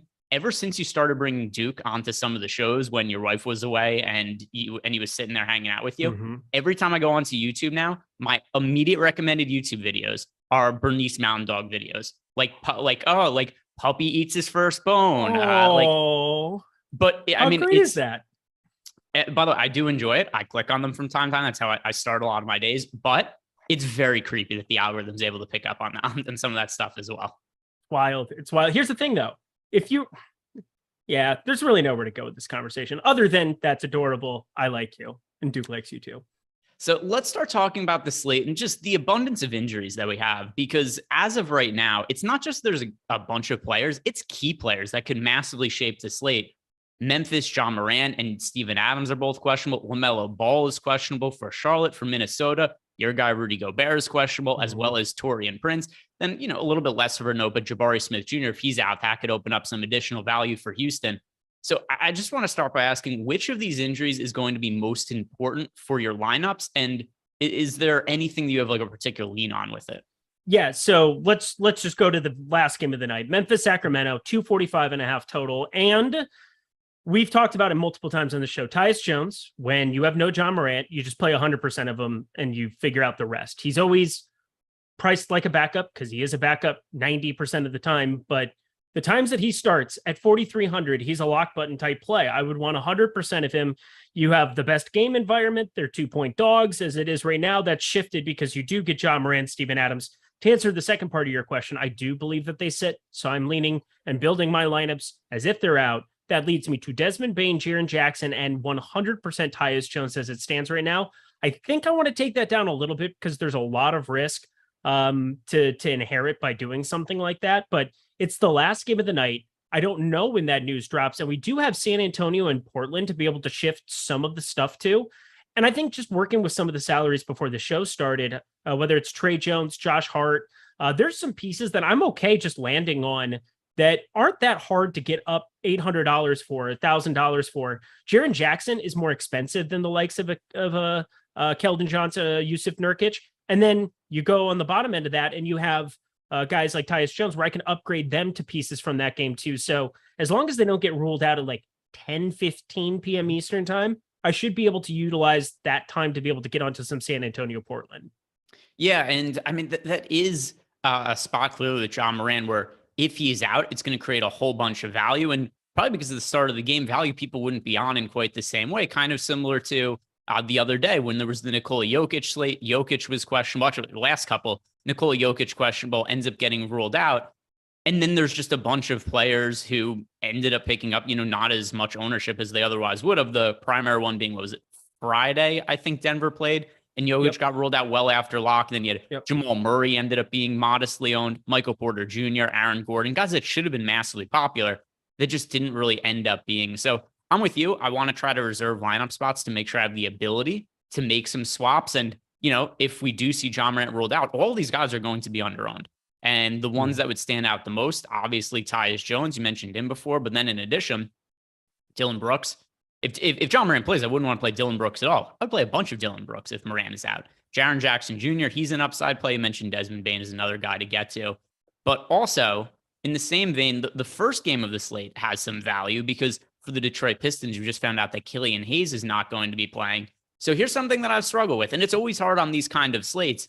How much of the early value are you willing to forego in order to leave lineup spots open? Because if you just kind of run lineups as is, you're going to be getting to a lot of guys like Jalen Duren, and you're going to be getting to a lot of Jaden Ivey.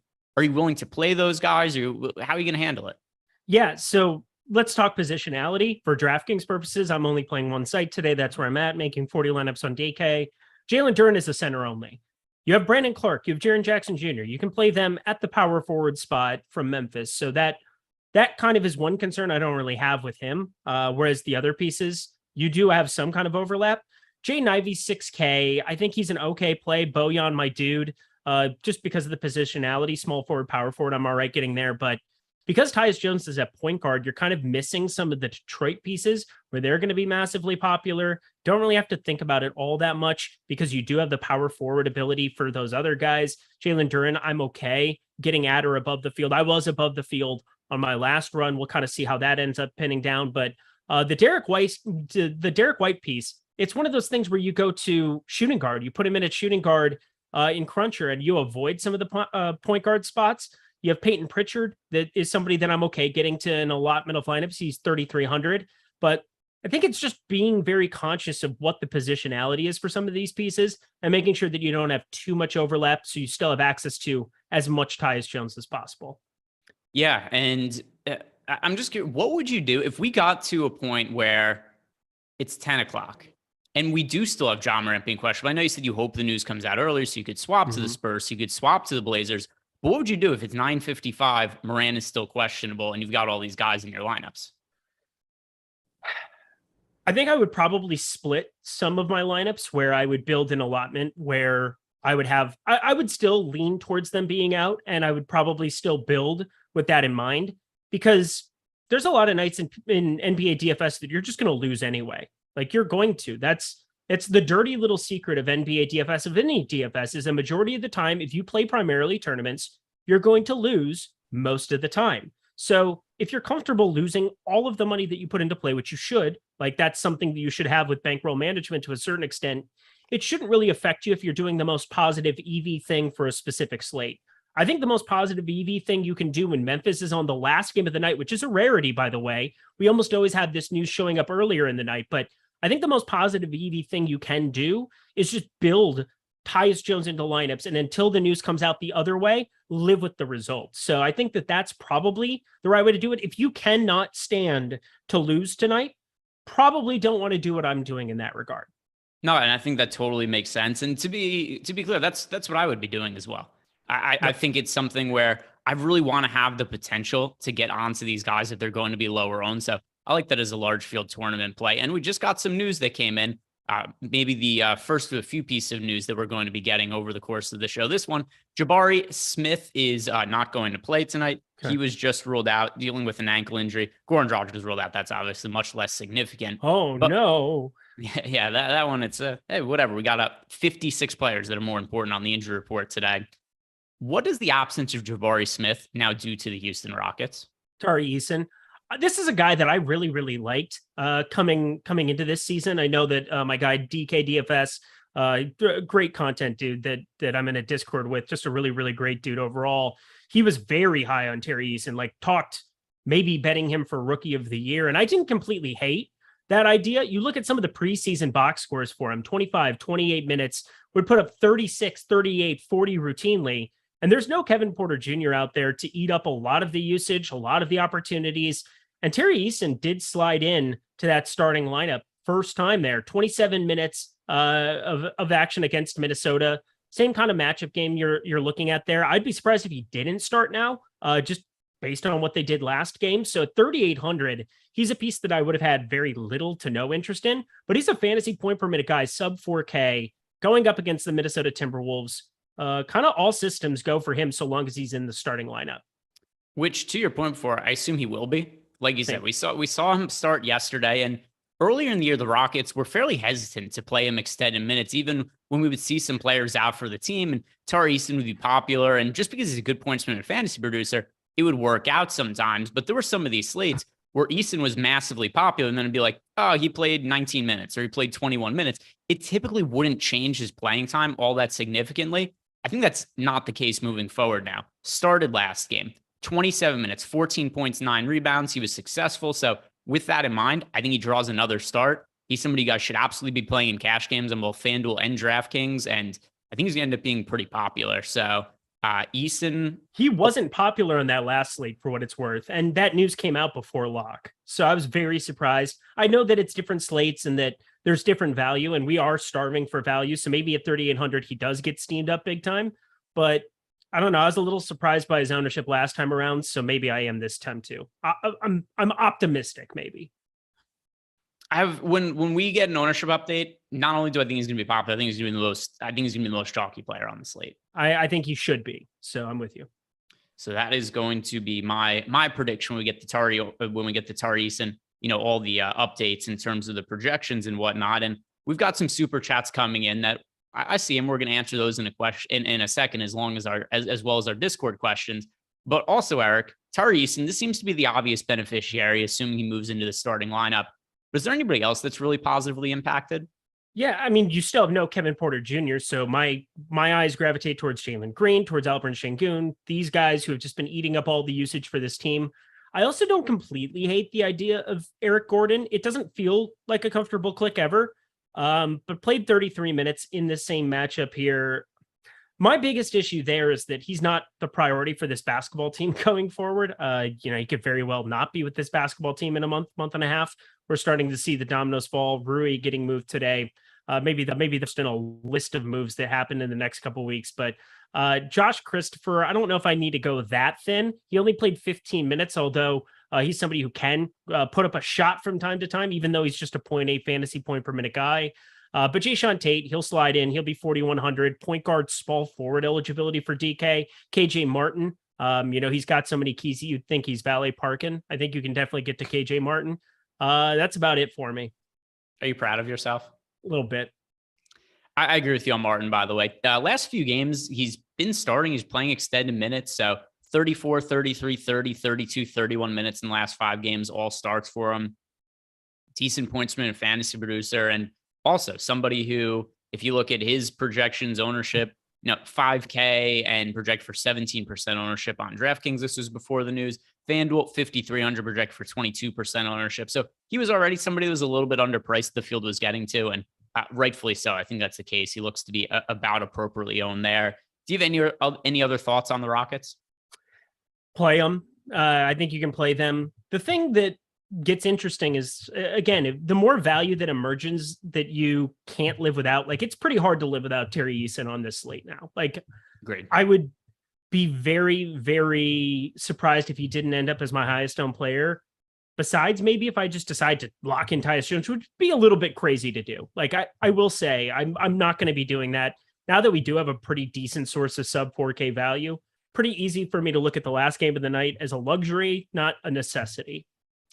Let's hit on some of these super chats as well as the Discord questions, and then let's check in on No House Advantage right after that. We'll see how much overlay there is, because I know they've had a lot of contests with overlay as of late. And for today, by the way, NHA, they changed their contest. Instead of a 7 o'clock start time, they moved it to 8 o'clock so we could look at some of their contests post-lock. We could also look at the amount of the overlay that they have, which has been constant over there. So we're going to talk about more of them in a second and check in on just how much overlay there is. But first, Enzo Boza, shout out to my man Lindquist. That's you. He's a fan of Eric. Let's Best go. Player prop tonight.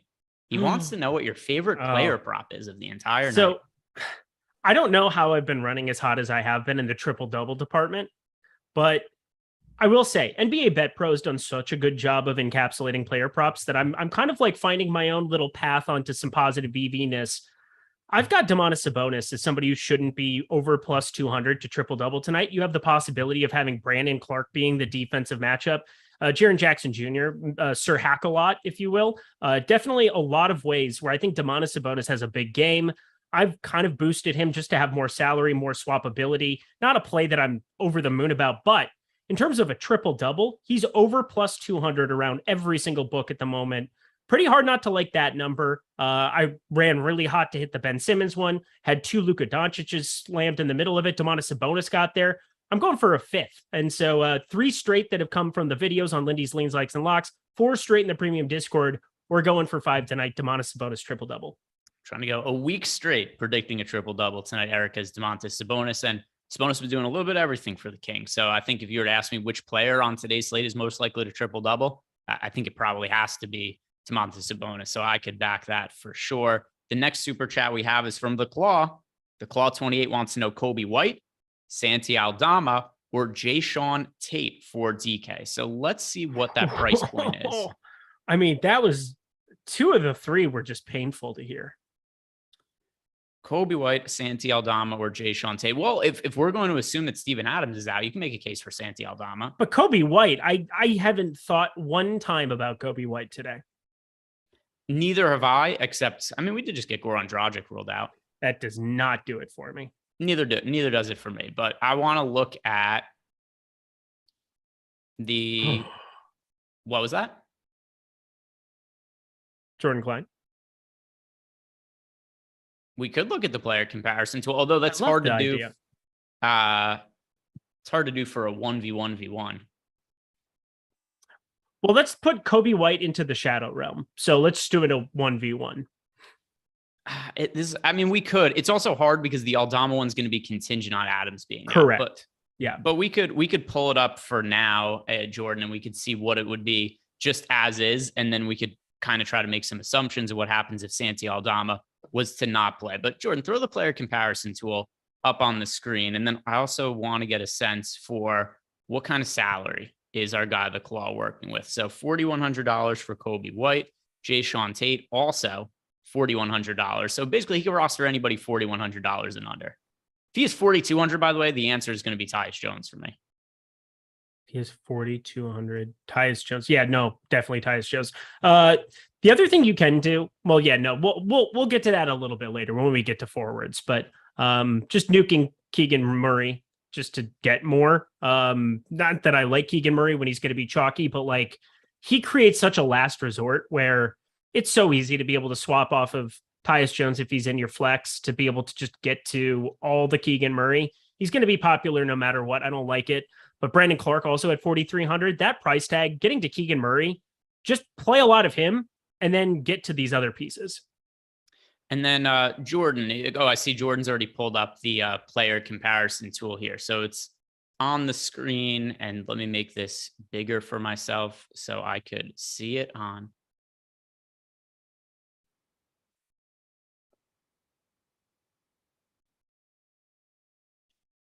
Yeah. Okay. No, I think that definitely does make some sense. Good call by Jordan. Very good producing. This is why he's the best producer in the business that comes dressed to impress every single night. Name Jordan Klein.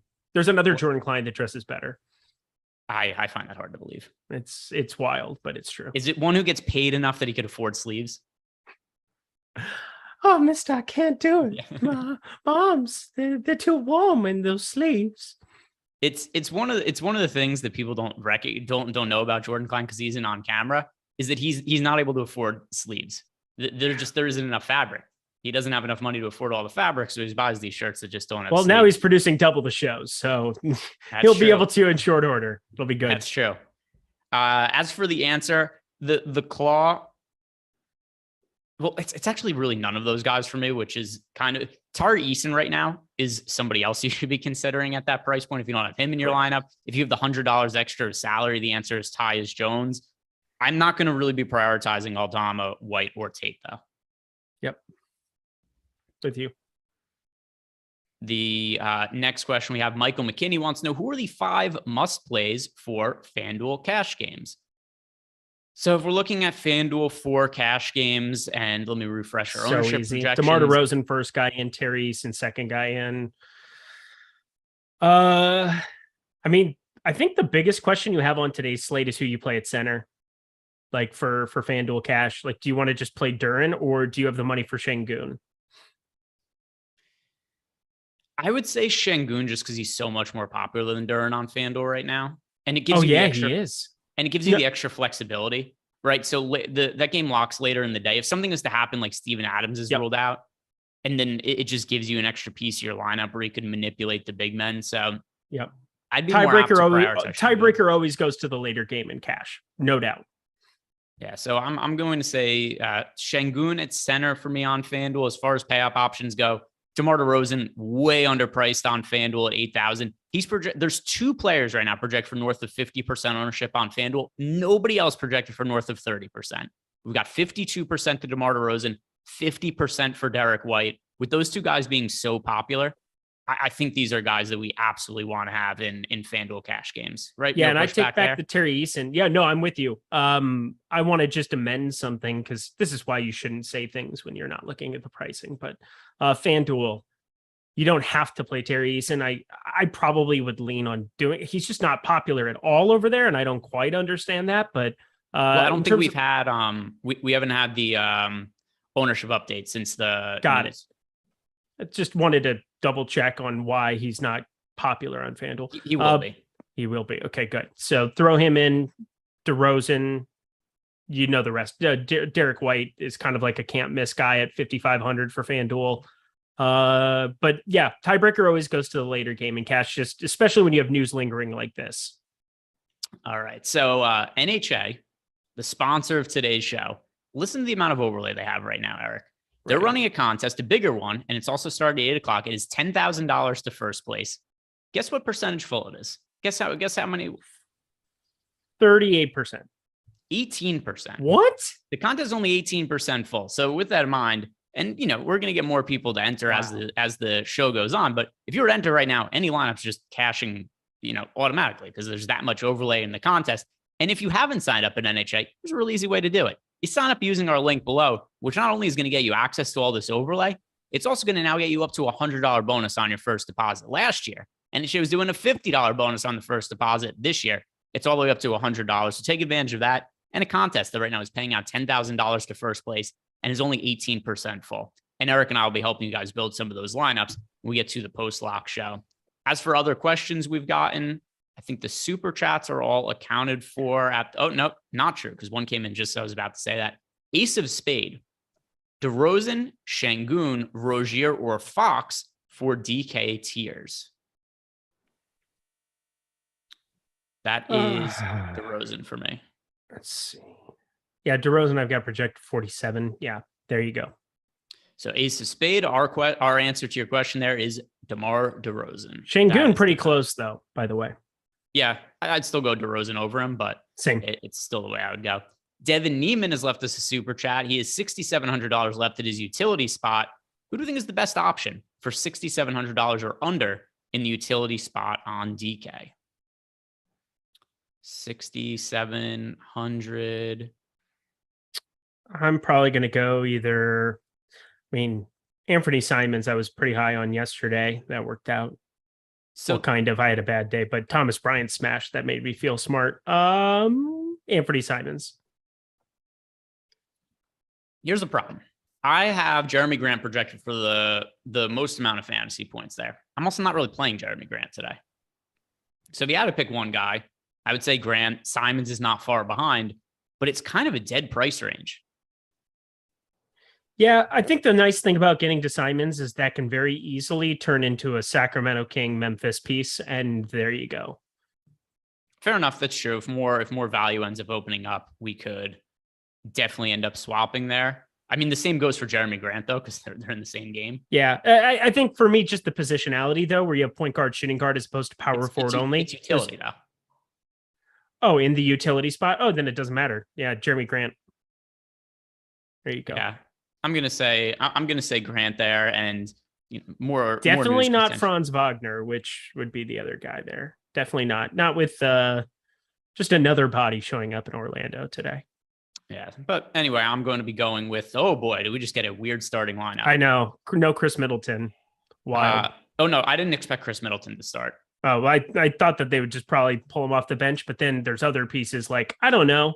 Blake Griffin starting for the Celtics. Yeah, I was going to say, we just got the starting lineup for the Celtics.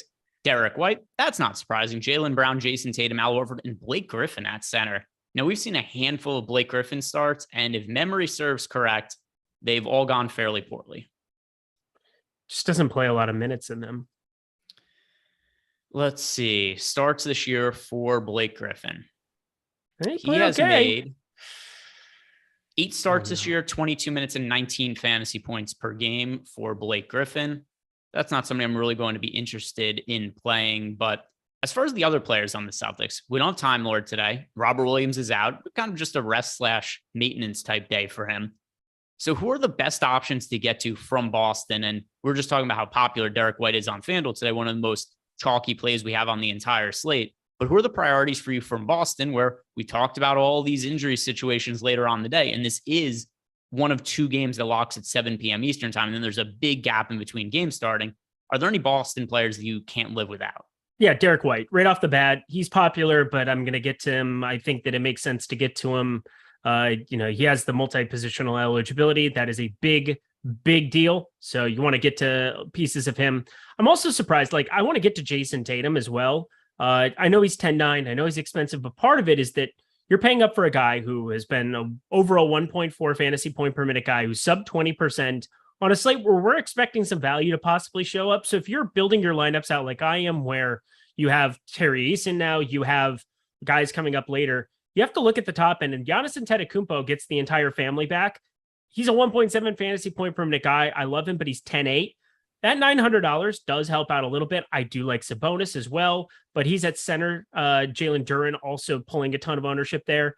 Jason Tatum being able to play him at small forward is a pretty big deal to me. So I'm getting to over the field on 19% of him going up against Orlando here. It feels like a spot where not that he's going slept on. I mean, he's in nearly 1/5 of the lineups here, but I'm definitely going to be over the field on that. One of my favorite, not contrarian, but different players to be spending up for today. Just because you brought up his name there, we haven't seen Giannis play in about 2 weeks now. He's been dealing with soreness in his knee, and we've seen the Bucks be fairly cautious with his minutes in a lot of regular season games over the last few years. Do you think he's going to be playing limited minutes today? I hope so, because I don't have him right now. So I these are normally the slates where I would get to a ton of Giannis. I have 0% of him. So maybe people are thinking the same way as I am, the same way you are, where we don't expect the same minutes.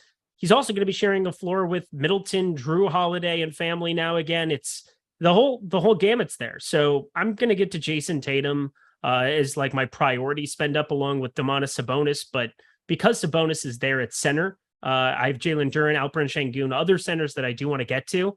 Being able to just play a guy like that at small forward is kind of a big deal.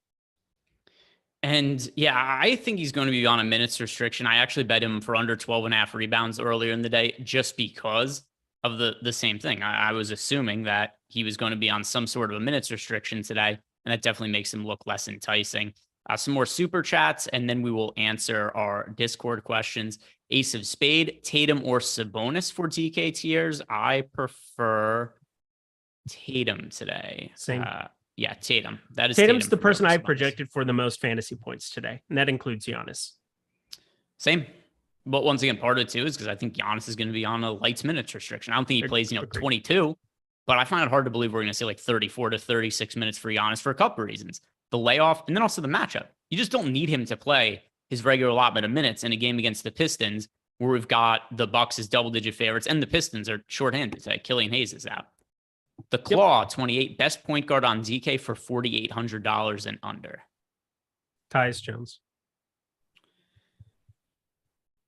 Yep, that is going to be Tyus Jones for me. Obviously, if John Moran ends up playing, the answer is not Tyus Jones, but I think for now it makes sense to have Tyus Jones in some lineups as a placeholder on DK. And for if you wanted to play somebody now, Alec Burks. Let's see. Right now, for me, it would be Sexton, but Burks is not far behind.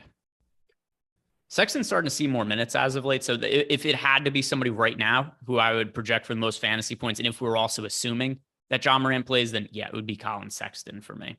Corey Shea wants to know, who are the top 3 pay up to be contrarian DK options? So if you're paying up on DraftKings, you want to be a little bit different, where would you go to? You're paying up and getting a contrarian. I mean, Jason Tatum is less popular than other pieces on the top end. He's the Getting most popular contrarian pay up option on the slate. No, you got Lillard. Lillard's by far the most popular, isn't he? I just refreshed. 21.6%. He's more popular, but not actually more fractional than what it was about 20 minutes ago.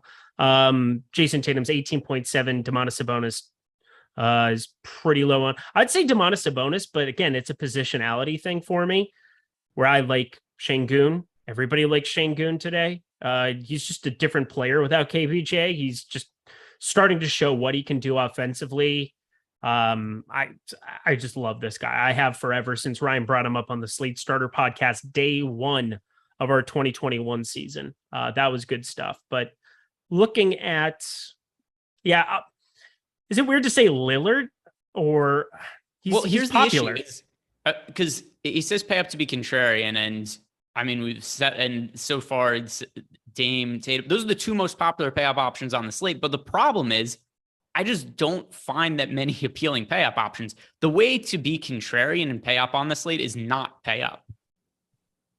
Correct. It would be 8K and just pepper that range with like Lauri Markkanen, LaMelo Ball in the 9K range, guys like that. And I'm just not going to do that.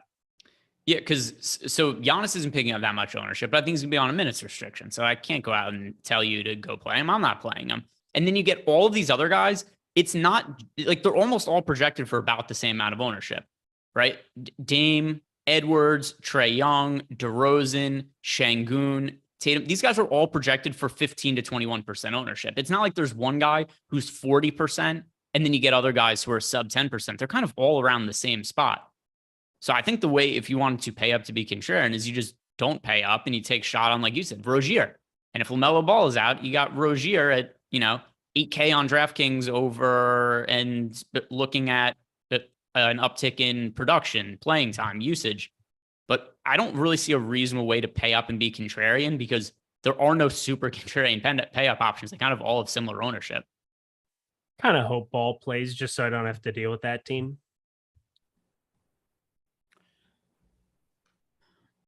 Is there anybody, if LaMelo was to not play, that you'd be getting a lot of? Terry Rozier, I'd get so much of him at 8K. I know it seems like a little bit of sticker shock. He would become instantly one of my favorite plays to get to on the slate. I got to imagine everybody's appealing in the event that he's out. Dennis Smith Jr., 4,600. I cannot tell you the amount of pain I would be in to have to play as much of him as what I would. Tyus Jones, hopefully we would have that news before then, and I could just play him over it in just about everything. But looking at it, Mason Plumlee's decent enough still at 6,700. So weird to see 6,700 for Mason Plumlee and be like, all right, I'll pay the freight on that, but you kind of should at this point. But Terry Rozier would just be an awesome, awesome play. So I'm going to look at some of the numbers for these guys with players on and off the court. And I think Rozier would be better. But at the same time, too, 30.2% usage rate for Rozier, 39.2 on DraftKings points per 36 minutes. That works out to 36.98 FanDuel points per 36 minutes. So I kind of think the price is already about where it should be. If there was no Ball, he's 8,100 on FanDuel, 8,000 on DK. I'd probably project him right around 40 fantasy points. So I don't know. He's not somebody I'd necessarily be dying to get to. He looked better. I'd go from having none of him to some of him. Yeah, Gordon Hayward, he's still limited, so that helps. Because I mean that's one of the main characteristics. If you take Hayward and you make him 34 minutes, 36 minutes, it's different. I still think there's access to a ceiling, but I'm probably with you. I think that's the right way to do it. I just adjusted some things. I'd have him around 42 fantasy points at 8K. I mean, just looking at it a little above like a 5X multiplier. I never think about things in that regard, but kind of matters in this context. But he's 8K and he'd be projecting out like some of the 9K guys. So I definitely would have him. I don't think I would have like a jam spot with him though. Next super chat we have here is from my filler arc 2v2. And this is going to be a really easy one because Tari Eason's in one side. Naz Reid and KJ Martin or Tari Eason and Kevin Huerter. Any question with Tari Eason say is probably going to be Tari Eason for me. Yeah. Can we talk about Minnesota? Because I am very, very nervous if Rudy Gobert gets ruled out. 1 second. Let's just bang out these super chats just so I have them off of my to-do list. And then we could hit on that. I agree with you. I think we should talk about Steer the ship. Ace of Spade, Plumlee, Grant, or Clarkson for a DK tiers. Plumlee amongst those guys, especially if we end up getting LaMelo out. Correct. Was there any more here? Mason Plumlee, best fantasy producer, 1.21 DraftKings points per minute with no LaMelo Ball and Kelly Oubre on the floor. Yeah, I dig it. And also just more minutes for him lately, which was not the case earlier. He's a very underrated passer. He hasn't had to do that in Charlotte. He did it a lot more back in his time at Denver as a backup, but Mason Plumlee creating is a thing that can actually happen. Once upon a time, the Denver Nuggets traded traded for Mason Plumlee. What they shipped out was Yusuf Nurkic and a first-round pick to get Mason Plumlee. Wasn't the best of trades. But let's talk about what you wanted to mention before, which is what are we going to do with the Minnesota Timberwolves? Rudy Gobert is questionable. Less important, but Taurean Prince is also questionable. We know Naz Reid has destroyed a lot of slates that Rudy Gobert has not played. At the same time, too, Naz Reid is not as cheap as he once was. $5,800 over on FanDuel at the moment, on DraftKings, $5,300. So, cheaper than he should be, but it's not like we're looking at a guy who's $3,900 or $4,200 or anything like that anymore. But what would you be doing with Naz Reid and his consummate foul trouble if Gobert is out again? All right. So I haven't been concerned. I've been jamming Naz Reid in all these spots. He was like 42% owned, which was egregious on the last slate. Of course, foul trouble. But then it wasn't just Naz Reid. Naz Reid came in, got 2 fouls immediately.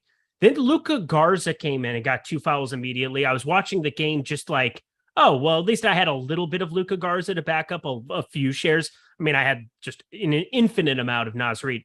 But then Mr. Nathan Knight shows up and completely destroys, especially in that second half. He ends up being the first guy off the bench instead of Luka Garza, and they just closed out the game with him. Naz just didn't play. He got another foul after a minute and 20 seconds in that half. They brought Taurean Prince in first, and then they brought Nathan Knight in at the 7:19 mark, and he closed the basketball game. I felt like I was taking crazy pills. The dude also put up like 19 actual points himself, had a plus minus 23. He was plus 23. Pretty absurd things. I'm very nervous that maybe because it's the identical matchup, if Naz gets in early foul trouble again or something, if Nathan Knight plays well, maybe it's a hot hand approach, but Luka Garza completely got faded out of the rotation in that game because he got the 2 quick fouls. I don't know what to make of it. All I know is that routinely, Naz Reid has been the backup center there. He has been the guy with power forward eligibility. He's 5,300.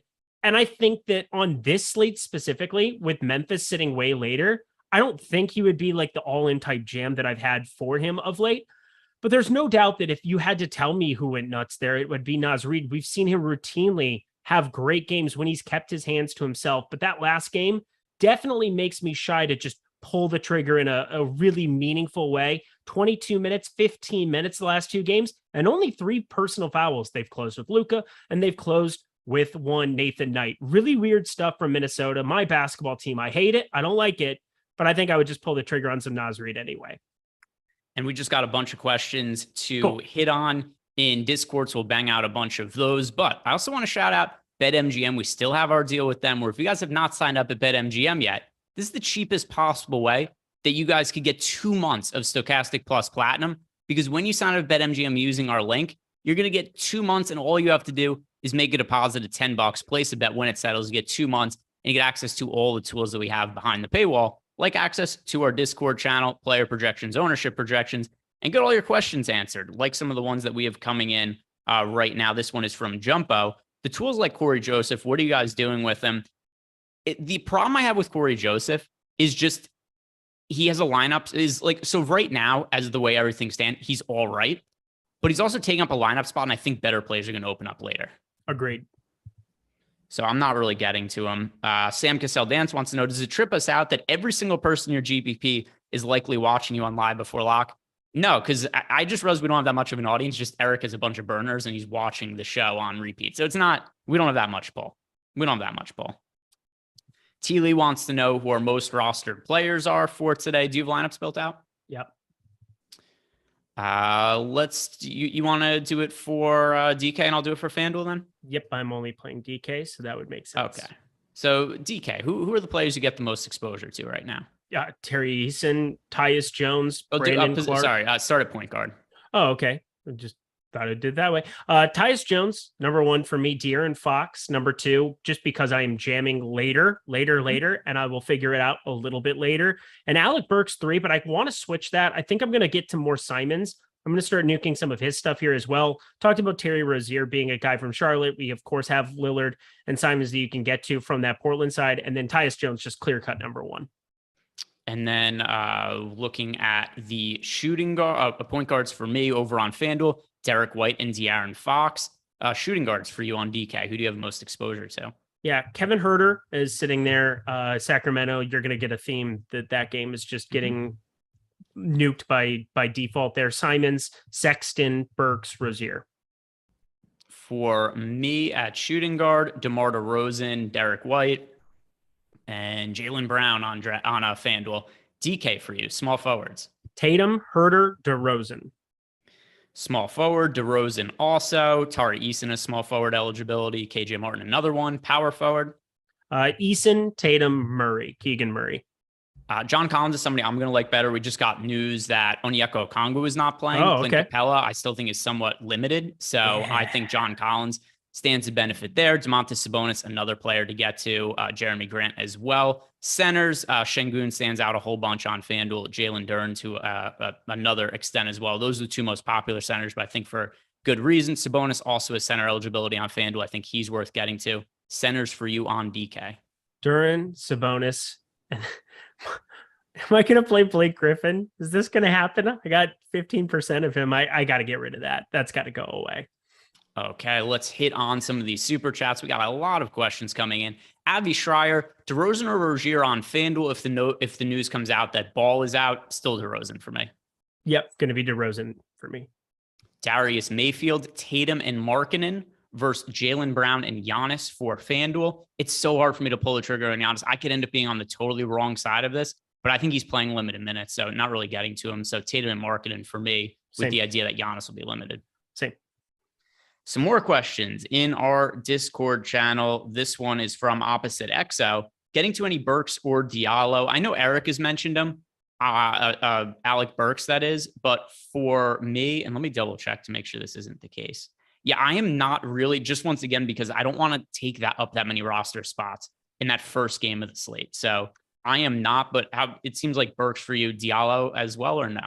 Yeah, so I have 8%. Well, no, 10% Alec Burks. And then Jaden Ivey, I'm way below 20%. I traditionally wanted to get to him, but I'm not. I mean, there's only the 4 games they'll lock early. The priority is definitely from the Boston side. If I'm going to get to anything there, not a whole lot else to say.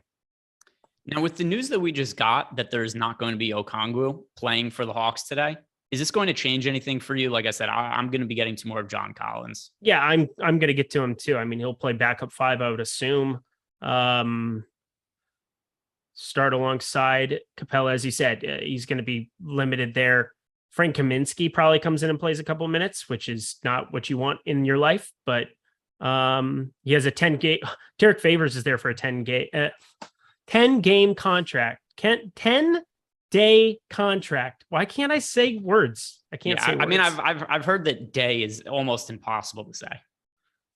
It's not people have been looking into it. Actually, it's something the world's top scientists have spent years working on, trying to figure out what is the hardest word for anybody to say. And the research shows that day ended up being the answer. So you're not alone in that. 10-day contract. Yeah, it's nearly impossible. Found it. Yeah, you got to be like a rocket scientist to figure it out. I hate you so much. Heflove, Duren and KJ Martin, or Kessler and Tari Eason. That is Kessler and Tari Eason for me. Kessler and Tari Eason for me too. And then Gangrene wanted to know Collins and Sexton or Eason and Ivy. Eason and Ivy for me. Same. And then Lippy wants to know thoughts on Pritchard on DK at 3.1K. You know, I was actually playing a little bit of Pritchard as a punt play before a couple pieces of news that came out. One is that we have access to Tari Eason now as a starter. Yeah. That made me less apt to get to Peyton Pritchard. The other thing as well is the starting line with Blake Griffin means that the Celtics playing bigger today, not playing small. That also kind of hurts Peyton Pritchard. So I am getting to Peyton Pritchard in around 10% of my lineups. It would have been closer to 25%, I think it was, in my initial runs. So in my player pool, but not a priority. But for you, Peyton Pritchard, how is he in your lineups? I have 0 of him. Okay. there. Would you have played him if the starting lineup was different for the Celtics? I don't know, mate. Well, if it was different, yeah, probably. But like if he was in it, Yeah, that would be great. But as it stands, I don't need 3,300 Peyton Pritchard today.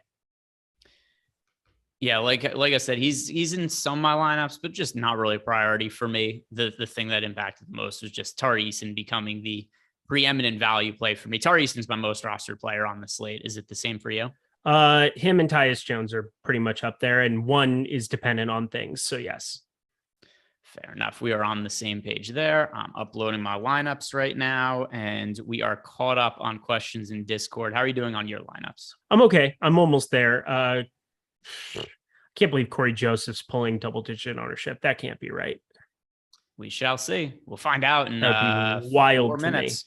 Find out. I have 0 of him too. I none of the point guards that are like 3K here. These punts. No, thank you, ma'am. Got another super chat from Ace of Spade. He wants to know Edwards or Brown for DK tiers. That is Edwards for me. Yeah, Edwards. Pretty easily. Easily. Is there any more? I like Edwards today, by the way. 9,300. Just give me that. All you got. Best forward 4,700 or below, but it can't be Tari Eason for a DK cash game. This is from Big Sus 420. This is a Jordan Klein burner. Best forward 4,700 or below. Sounds like it. Best can't be Tari Eason. Can't be Tari Eason. Keegan Murray. Positionality. Just be able to swap to Memphis. He's also the player I projected the best there, who isn't Tari. So there you go. So. Yep. My fill arc, not a question. Just today is the Uncle Bowl. Uncle Ingles versus Uncle Bojan. Can't believe the Jazz had those two superpowers in one team. Yeah, not only that, but didn't even win a championship. They had all the Infinity Stones and they ruined it. They had tough look. Yeah. It's a tough look. Bean Dude, make Eric say this. Make Eric say this one. No. Oh boy, I like this bit. I like where this is going. Don't worry, I'll read them in advance to make sure they're not. Oh my gosh, that you've potentially said before on the air. Damn it! Who put the question mark on the on the teleprompter? Oh, by the way, never mind. Sorry, I'm going to make him do this in a second, Bean Dude. The issue is that we just got more super chats coming in. We're 2 minutes until go. I'm Hippopotamus, Collins or Reed on DK right now. That is Collins for me. Collins. And then it would be Reed if you have no Gobert. Yes. And the Hawks team doesn't start for an hour, so we should have enough time there if that ends up being the case. Big dream, noobish question, but when trying to think about the late news and swapping, I just start projecting guys like Tyus Jones at the projection. I think we'll see if Ja is out, and then let it rip and see where Tyus would be. Any real danger in this? No, not at all. I think that's a reasonable way to do it, particularly if you have a stand that you think somebody's going to be out. What I've been doing a lot of as of late and have found a lot of success with is a player like John Morant is questionable today. I go into Fantasy Cruncher, thumbs up, Desmond Bane, thumbs up, Jaren Jackson Jr., few thumbs up for Tyus Jones. I think he gave him 3 thumbs up. Then you give a thumbs up. Who else? Dylan Brooks, I gave a thumbs up to. Like, that's the way I found is a way to do it that doesn't take as much effort.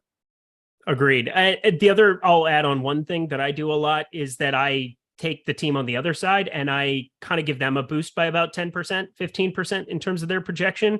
So Sabonis, Fox, Barnes, Herter, Murray. Those are the 5 that I just have a lot more of than the field does, just because then it gives me the ultimate ability to swap. And worst comes to worst, if you have a lot of a game with a 245.5 total and it goes to overtime, you're sitting on the nuts. And I know that, again, I've brought this number up a lot. A little over 6% of games in the NBA go to overtime. Fire it up. We've got. Do you know what it says on the graphic for you, by the way? Has it been there the whole time? Yeah. Jordan's very funny. I didn't know when to bring time to it. So for those of you who don't know, but Eric is. What's so funny, Jordan Klein? Eric just found out what his Twitter handle is on the show. Yeah, he's banned.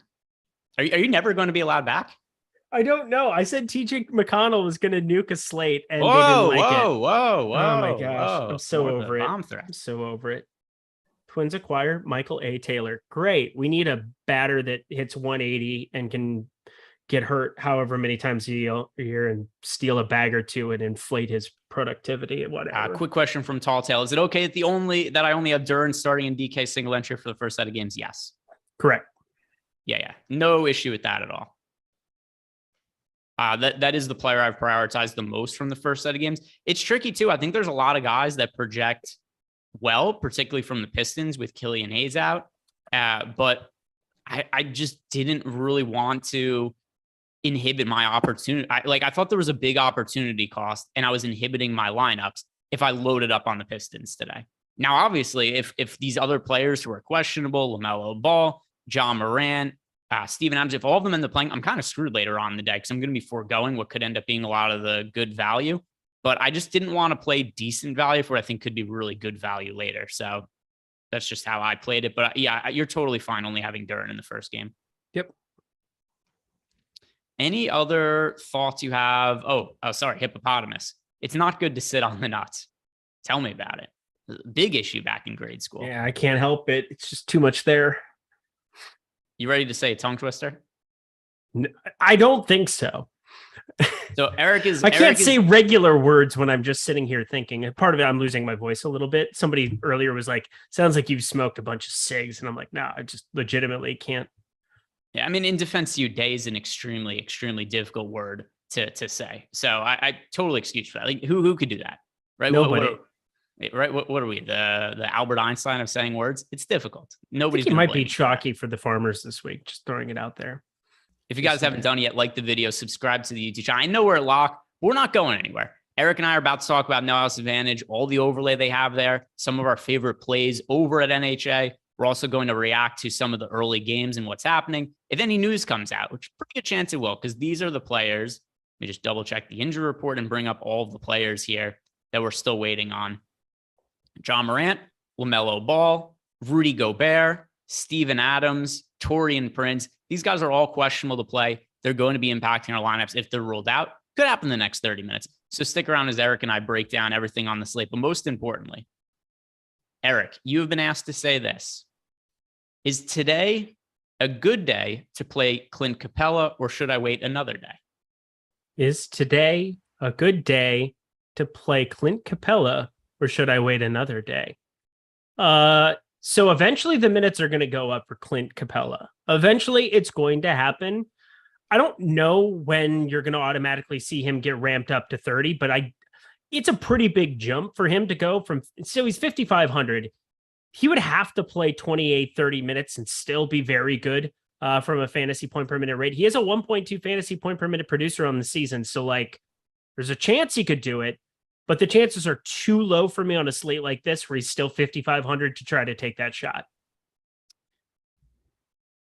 Let's see. Did I end up getting to, like I said, Collins is my guy that I ended up getting to from the Hawks. And yeah, I didn't really play Clint Capella. It's annoying too, because I've taken some shots on Capella on recent slates. There's just other centers I really like to get to today. So hopefully this isn't a Clint Capella night, or else I'll be, banging my head against the wall about this. Said a bang, bang, a bangity bang. Said a bang, bang, bangity bang. Avi Schreier, this one just came across my feed, which, I mean, kind of hard to respond to now because the game just locked, but it just came in for me. He wanted to ask us, he said he loves Fultz on FanDuel to offset his Boston side. Is that terrible? And then he says no Smart or Brogdon. I didn't play Fultz today. Once again, there's just an opportunity cost where you're limiting your ability to get to better plays later in the day by taking up a lineup spot for. I get that you have reason that you like Markelle Fultz. He seems to correlate with other players you have in your lineup, but I just like the potential for other players better. Yeah, that game was just Jason Tatum, Jaylen Brown, Derek White. What? DeAndre Hunter just ruled out of left field, out of nowhere. DeAndre Hunter is ruled out. So we'll hit on that in a second. I just want to wrap up the rest of the super chats that just came in. Plumlee and Keldon Johnson, or Şengün and John Collins from Corey Bomber on DK. That is Şengün and John Collins. How about for you? Şengün, I mean, John Collins was already an awesome play. Now he's awesomer. I like Şengün more than Plumlee, and I like Collins more than Keldon Johnson. Yep, I Keldon Johnson definitely kind of an odd man out in that one. Another super chat, and then we could touch on this DeAndre Hunter news, and then we'll talk about NHA. and all the overlay they have over there. Noah Levinson. I assume this is a question for you and not for me because I'm not an MVS guy. Eric, have you lost more money at strip clubs or MVS in your life? MVS. Oh, definitely. Marquez Valdez Definitely. Scantling. I know. I'm just, why would you, I mean, by a landslide MVS, like by a landslide. I've only been to 4 strip clubs in my life. 5. The other thing too is if you pay for services, is it really money lost or is it money spent? It depends. That is probably a spent thing for sure. Yeah, I'm not a big strip club guy. Never been my thing. Some people this company gone for like bachelor parties and stuff, but yeah, otherwise don't go. Almost went with Adam. That would have been a story for the ages, but yeah, when he was in LA. Yeah, Adam. I mean, the answer for Adam is just by a mile strip clubs. There's the only person in this country I could confidently say spent more money on strip clubs than Adam Scherer is James Harden. Other than that, bets are off. It could be I don't know that anybody's outspent Adam other than James Harden. Yeah, I was gonna say he probably goes to Houston, looks up at the rafters, and imagines what his life could be like. He's like, I'm gonna get there. I'm gonna get there. That's the legendary story. James Harden at a strip club in the Houston area. He ended up spending $1 million there one night, and they rose his jersey in the rafters. They retired it there.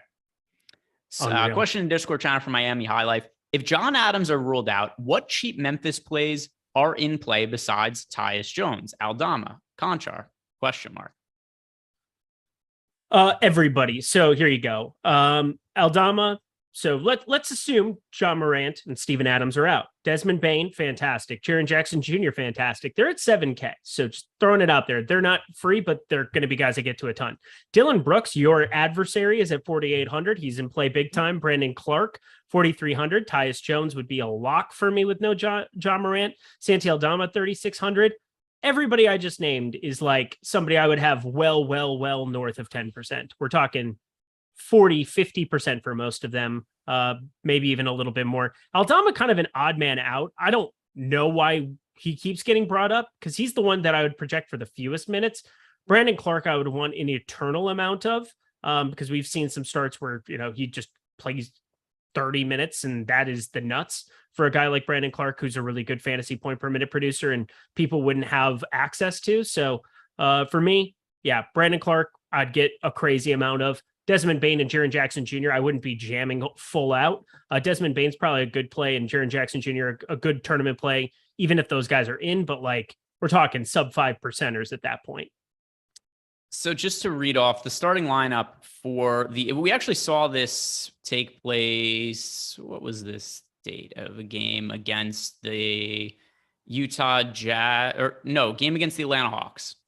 Game against the Atlanta Hawks, December 12th. Both John Morant and Steven Adams were out. Desmond Bane was also out. So that's going to be something that's a little bit different. But we saw the front court was Jaren Jackson Jr. and Brandon Clark started together that game. So I would assume that Brandon Clark would move into the starting lineup. That would make him look really good. Brandon Clark would be somebody to be a really high priority for me. Yeah, Brandon Clark would be slam dunk. Clark, Tyus Jones, Dylan Brooks. Those would be the players I get to the most for cheap over on DraftKings. All right, I keep wanting to get into NHA, but we got these super chats. I really want to make sure that I help. Well, that and we got to talk Atlanta. That's true, and Atlanta. Shane Daly, P. Diddy crazier than me liking Fox over DeRozan. P. Diddy's pretty crazy. Yeah, he's not like Kanye level, but I mean, there's tiers to craziness. Yeah, there is not many a human alive crazier than the other guy you said. Yeah, but you're not P. Diddy crazy if you're playing Fox over DeRozan in the lineup. That's fine. This is true. Large field GPP question. Corey Shea left us a super chat. Thank you. We appreciate you. Large field GPP, Collins or Capella at center on DK. I prefer John Collins. By a lot for me. The same with you.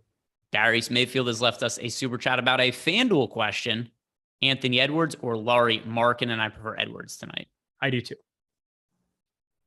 FanDuel, he's 8,900. Lauri Markkanen is 8,600. Yeah, still Anthony Edwards for me. All right, we've got all of those covered. And let's now talk about the Atlanta Hawks situation. So you and I were already liking John Collins, but now we've got this additional news where now we don't have DeAndre Hunter in the mix. And this came out of nowhere, Bro, we had no inclination that DeAndre Hunter wasn't going to play. Now, off the top of my head, this feels like the 10th time in the last year that he's been a late scratch with an illness. He seems to have a very poor immune system. Doesn't it feel like he's gotten ruled out late with illnesses a lot? Yeah, he's the Jimmy Butler of illnesses to Jimmy Butler's just being hurt. Does this really make anybody? Because I already like John Collins a lot. I liked John Collins before. I like John Collins even more so now. I mean, I guess just blanketly, it's like, hey, a little bit more usage, playing time for guys like Trae Young, DeJounte Murray, Bogdanovich. Is there a value play here, though? You're like, I need this guy now. Yeah, I don't think the word is value play. That's going to be somebody that pops in. But I think AJ Griffin probably has at least a little bit more opportunity. He's 3,300, played 23 minutes against Charlotte here. He's just been a rotation piece, somebody that has played quite a bit here of late. I think he's probably the easiest guy to find myself getting to some more lineups of, because he's already in the rotation. He's somebody who could see excess minutes there. I think 3,300 for him is probably the first guy that I'm giving a boost to. And I'm going from, he's a 0.8 fantasy point per minute guy, but you go from 16 minutes where you had him projected at Stokastic. You put him in for like 24, 25. If he plays well, maybe he plays even more than that. I don't think, I mean, what's that starting lineup? Do you think AJ Griffin jumps into it? I think there's a pretty good chance he does. I think they'd start Bogdanovich now. But they've shown they've shown the desire to get away from that, and they just have Trae Young, DeJounte Murray, they bring Bogdanovich off the bench. So I think AJ Griffin probably starts. Let me look at DeAndre Hunter. When's the last time he missed a game with an illness? December 30th. What was the starting lineup that game? It was AJ Griffin. All right, so I'm with you. Yeah, DeAndre Hunter. Yeah, DeAndre Hunter missed a game with asthma against the Los Angeles Lakers. The Hawks lost that game by 9. Game was on December 30th, so the last game of 2022. And yeah, we got a start in 24 and a half minutes out of AJ Griffin. Yeah, so I mean, he's going to be in play for me. He's 3,300. He's small forward, which we don't have that much of a desire to be playing anybody there. I played a lot of Jason Tatum already at small forward. Maybe he'll just slot in at some of the forward spot for me. But that was the first guy that I just kind of gave a pretty big boost to in terms of those minutes. 8 minutes. It's a big difference. So not a good fantasy point per minute guy. He's no way a priority for me until we see the starting lineup. And even then, knowing Memphis is coming up later, where I would want to have 3 or 4 of those guys in every lineup if the news breaks a certain way, AJ Griffin is just a dude who's going to find his way into lineups for me. You sold me on. I think AJ Griffin starts and probably plays mid-20s minutes. It makes him at least somebody to get into my player pool, and I was not going to have him before. Let me see if this gets me to Clint Capella at all. I think the other guy to have a conversation about, just because there's actual major upside if we see the minutes, Jalen Johnson probably enters my player pool as well. He's a flat 3K. We don't have the true center situation. We just kind of assume John Collins is going to slide over and play some backup 5. There's a pretty good chance Jalen Johnson sees a bump in minutes. We had him projected around 12. He can get up to low 20s minutes there. I think at a flat 3K, he's going to be the very, very sneaky guy nobody clicks on. And he's a very good fantasy producer compared to what I thought earlier this season. 0.9 fantasy points per minute. You still have Young and Murray. They're going to eat up a lot of the usage. So you're kind of looking at guys who can do other stuff well as well. I think at a flat 3K, it's not the craziest thing that Jalen Johnson just plays the backup 5, can play alongside some Collins. So I think I'm going to add him to the pool as well. And we just got a question related to the Hawks. This is from Lippy in our Discord channel. It says he is 50% of both John Collins and 50% of Colin Sexton.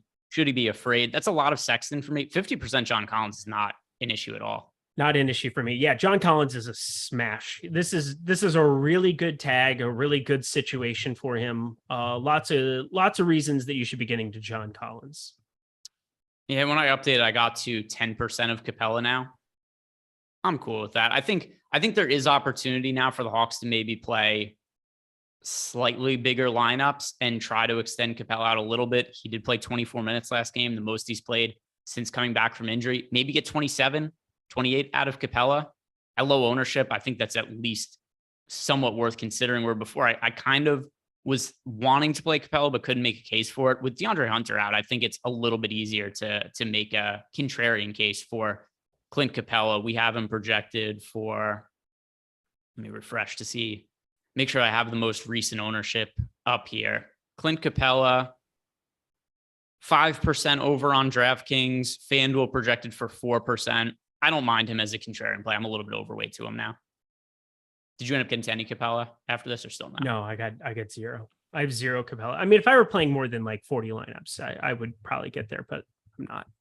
Cloud LLC. He's got a request for you, Eric. Okay. It's an important one.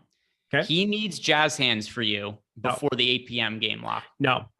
He needs them. He left us a super chat. You have to.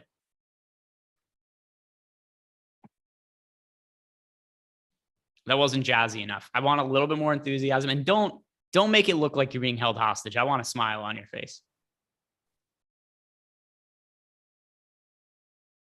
There we go. I like you tried to smile, but you were kind of laughing internally, so you smirked while you're doing it. That'll do. No. That's just scary. There we go. I hope I help me. Help me, Greg. All right. You look like ET when you're doing that. Anyway, at Cloud LLC, I hope that helps you with your lineups today. I'm sure it does. There's your Eric Jazz hands fix. Pierre wants to know, is Nurkic in play on FanDuel as a pivot off of Şengün? Nurkic. What's going on with Nurkic's minutes? This is the same question that I posed kind of about Thomas Bryant on the other side yesterday, and then Thomas Bryant smashed, and it was beautiful stuff in the show with Josh. But like, I have legitimate concern about what they're doing with Nurkic right now, and maybe they saved him for a back-to-back. That was also kind of the concern I've had for a lot of things. Memphis, it's the other part that I don't think Tyus Jones and Steven Adams plays. Do you want him playing on a back-to-back after having to play a lot harder and tougher against the Suns than they expected? But Yusuf Nurkic, oh boy, he gets in foul trouble and then he just doesn't come back into games. Then didn't pick up any fouls in the first quarter. So why is he playing 16 minutes in some of these spots, 20 minutes in these spots? I mean, it just seems like they're sending him out on a rail and maybe they're going to make a move or something, because I don't know what to make of it. He's 7K. If you project him for 25, 26 minutes, he would still show up in lineups, but like, I have a lot of concerns about how they're handling him. He's played 24 or less minutes, and he played 16 yesterday, like you said before, and it wasn't even a foul trouble issue in the first quarter. He's just kind of been benched lately. The team's been struggling. It looks like they're kind of getting away from Nurkic a bit. I just find it really hard to project him for a lot of minutes. So my answer is no. I would much rather play Şengün. Like one share of him. Yeah, Şengün by a landslide.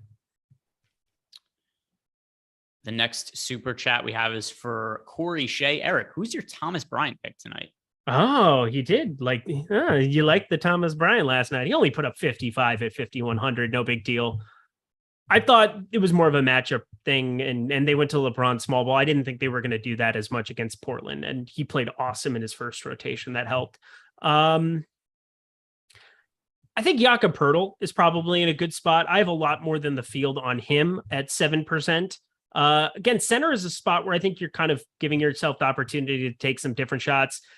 I think that they have been limiting him big time in terms of minutes because they know that they're going to move him before the deadline. It makes all the sense and all the land for a team that's tanking as much as the Spurs are to probably move on from it. But we've just seen routinely against Portland, again, there's just going to be a limited situation where Jakob Poeltl can go out, produce at a 1.2 fantasy point per minute rate, play 28 minutes, 30 minutes in a competitive spot, and Yahtzee, you're sitting on the nuts there. So, or don't sit on your nuts, because I was told that hurts. So maybe don't do that. I'm all right getting to a little bit more than him. The tags now come down to 6,200 and nobody's going to play them. But at current ownership, I got to say Jaren Jackson Jr., 7,300, 1%. I want a lot more than 1% if you have no Steven Adams and Ja Morant. Yeah, and by the way, because we had, who was it? John Sands in YouTube chat said Nurkic has been in foul trouble. He played very limited minutes in the first half last game and was not in foul trouble in the first half. I'm not saying that it hasn't played a factor in some of these games. It wasn't last night. He still only played 16 minutes. Yeah, he played like a fool. He played you like a fool. It's no good. Shane Daly, I need Greg to give us jazz hands before 8 o'clock. See, now you have to do it. There you go. That's how you do it with enthusiasm, Eric. Oh man.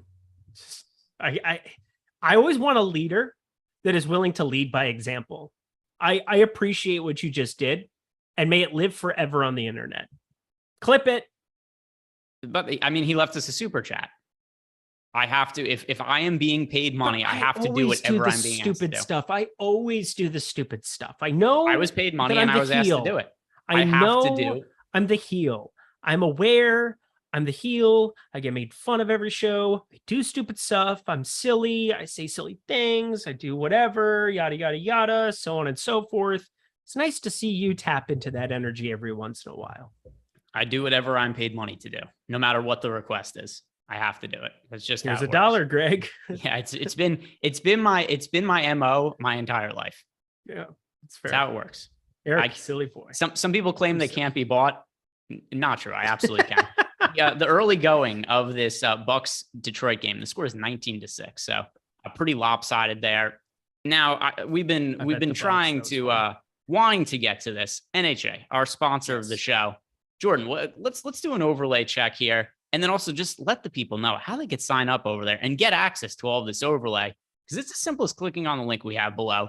And then when you sign up, you're going to get up to a $100 bonus on your first deposit, free money, and then you're going to parlay that money into some more cash, because there's all that overlay over there. Hey. Money. Oh, Jordan Klein just ate pizza in such a beautiful way. Oh, that was hot. Yeah, the entire slice in his mouth at the exact same time. If that's what you're into. Jordan, what are we looking at for overlay on NHA? And I want you to talk in the microphone. By the way, I asked you intentionally to speak in the microphone as soon as I saw you take a bite of pizza. It's not the a overlay for NHA. What's that? It's 26% full currently. All right. So earlier in the show, we were talking about NHA. We told you guys 10,000 to first place. When we first talked about it, the contest was 18% full. Now it's 26%. Is that more people? Wow. Yeah, just by mathematics, it's more. Is it that much more people? No, it's contests you guys should be entering to take advantage of. And we've got projections for NHA over at Stokastic.com for their main slate contests. And I want to go look at these right now. Actually, Jordan, if you wouldn't mind, can you pull our NHA projections up on screen?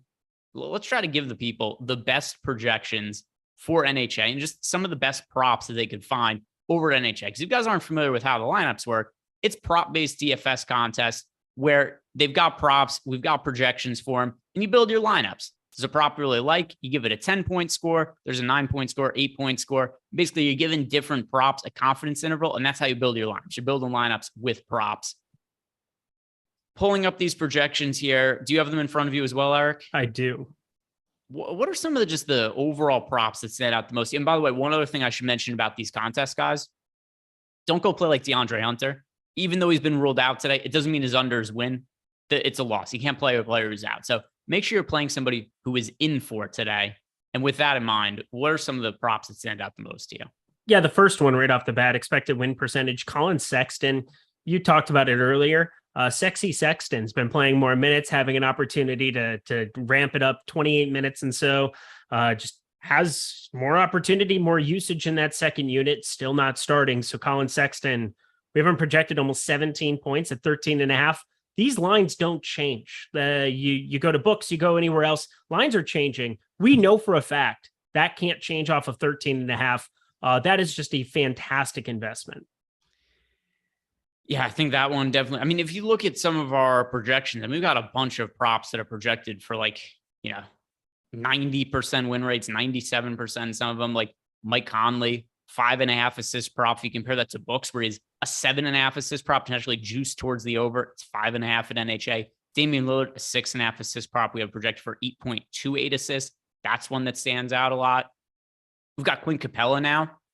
So Capella is somebody who probably wouldn't have projected all that well earlier. But now we've got the news, which could also be taken advantage of over at NHA. So his 9.5 rebound prop, we have him projected for nearly 12, and that one winning 84% of the time. These are just some of the projections that look really strong for NHA. But it's also really easy to enter lineups in these contests with a lot of overlay on no house advantage, just by using the tools that we have over at Stokastic.com, because we have a lineup builder for NHA where you could just pick some props you like. You could download the CSV and enter that right into No House Advantage. And that's a good way too. If you see one of these contests where it's like, oh my God, there's 4 minutes to go and it's only, 25% full, just download some of the pre-built lineups that we have for No House Advantage. You could enter them right into their contests.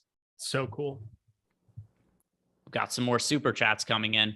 Jay wants some help with the Grizzlies Kings showdown. That's going to be really hard, Jay, just because it's so contingent on the Ja Morant injury news. So I'll do it this way. I think Ja Morant a little bit more likely to sit than play. If he doesn't end up playing, it's going to be a lot of the same guys we talked about for DFS before. Like Tyus Jones becomes the best value play for showdown by a country mile. You'd want to get exposure to Ja Morant for sure. Dylan Brooks, another guy you'd really like if we don't end up seeing him in the lineup. And then also, if you get Ja Morant ruled out as potentially Steven Adams, so another wrinkle to add to the mix where that would make Brandon Clark look better, the more players that are out for the Grizzlies, meaning Ja Morant, Steven Adams, the easier it is to get to Domantas Sabonis and De'Aaron Fox. So I'm with Eric. Eric brought it up before. Tail into a back-to-back. I think Morant sits. I think Steven Adams sits. What you're going to do is you're going to pay up for Sabonis, throw him in the captain spot. You're going to pay up for De'Aaron Fox. And then you're going to play Desmond Bane, Dylan Brooks, Tyus Jones, Brandon Clark, those types of guys. That's how you're doing it. Yep. There you go. That's it. Perfect. Shane Daly. Have to do stupid stuff because you get money to do it. Eric, what is the worst thing Greg will do? I would caution to Greg. By the way, I would caution you per our conversation about Breaking Bad the other day. Tread lightly. Go ahead. What is tread lightly, baby? What do you think is the worst thing that I would do for $5? Let's think about it. Dude, did you do karaoke? I paid like $1,500 for a colonoscopy, which I have to do for medical reasons. But like that's a lot of money to pay to have a camera put way up your asshole. And then I pay for that. Sometimes by choice, but like not always. That is serious stuff. Not always by choice. Let's go with, would you do some karaoke? Could we get you to do Baby Got Back? I feel like that would not be entertaining for the audience. I think it would be. How about you spoken word, Ice Ice Baby? Jordan Klein is in on this idea. I think spoken word, I wouldn't mind. Ice Baby. Oh, I'm ready. All 1.7K of you guys in chat, you're about to get a treat. I'm pulling up the lyrics, and just while we do, I'm making sure we didn't get any more questions or super chats. Milkshake would have been a good one too, Loco. Oh, we could do that. Milkshake? You want to do milkshake as opposed to spoken word milkshake as opposed to Ice Baby? Yeah. I'm here for it. Let's do it. I'm just making sure because this is how we're going to close the show. As Christopher Walken. Okay. The one question we got from Tall Tale here. Important we actually answer people's questions as well that are basketball related. Fine. For DK single entry GPP, I could put Şengün as my center and utility because I already started Durant, or should I put Fox in so that I could have the swap ability? Şengün or Fox? I mean, Şengün's a great play. I'm building everything later in the day. And another super chat. This one here is from Shane Daly. Braid hair, Shark Baby better. Okay, well, Shane Daly left the super chat, so he wants me to do Baby Shark. You could do Baby Shark. Oh no, never mind. Shark Baby. Shark. He means Baby Shark, right? Shark Baby better. Braid hair. I have no idea. I assume he means Baby Shark. Everywhere. Let's do. He left the super chat. He gets to choose. No, he left the super chat. He gets to pick the song. Oh my God. Is Blake Griffin actually balling? Because I ended up with like one share of him. That's sad. Because he was showing up in everything and I had to change it. Baby Shark's Baby Shark's also kind of lame. Blake Griffin 3-2. I'll live. Milwaukee's up 32-10. All right, Shane, but we're gonna close it. Shane, just throw in the in Discord, in YouTube. Okay, Baby Shark. He wants me to do Baby Shark. This is, but like, how do you even spoken word Baby Shark and make? You don't do it. That's why we're going back to Milkshake. It's his super chat. He gets to choose. All right. This isn't fair. his money. I said I'll do anything for money. Oh my God, we got a bidding war. Megan Thee Stallion, Go. Savage. No, we work together. He's a customer here. Paid $3. Okay, He wants Megan Thee Stallion. but here's where Jordan's wrong. He left 2 super chats, one for $2 and one for $5.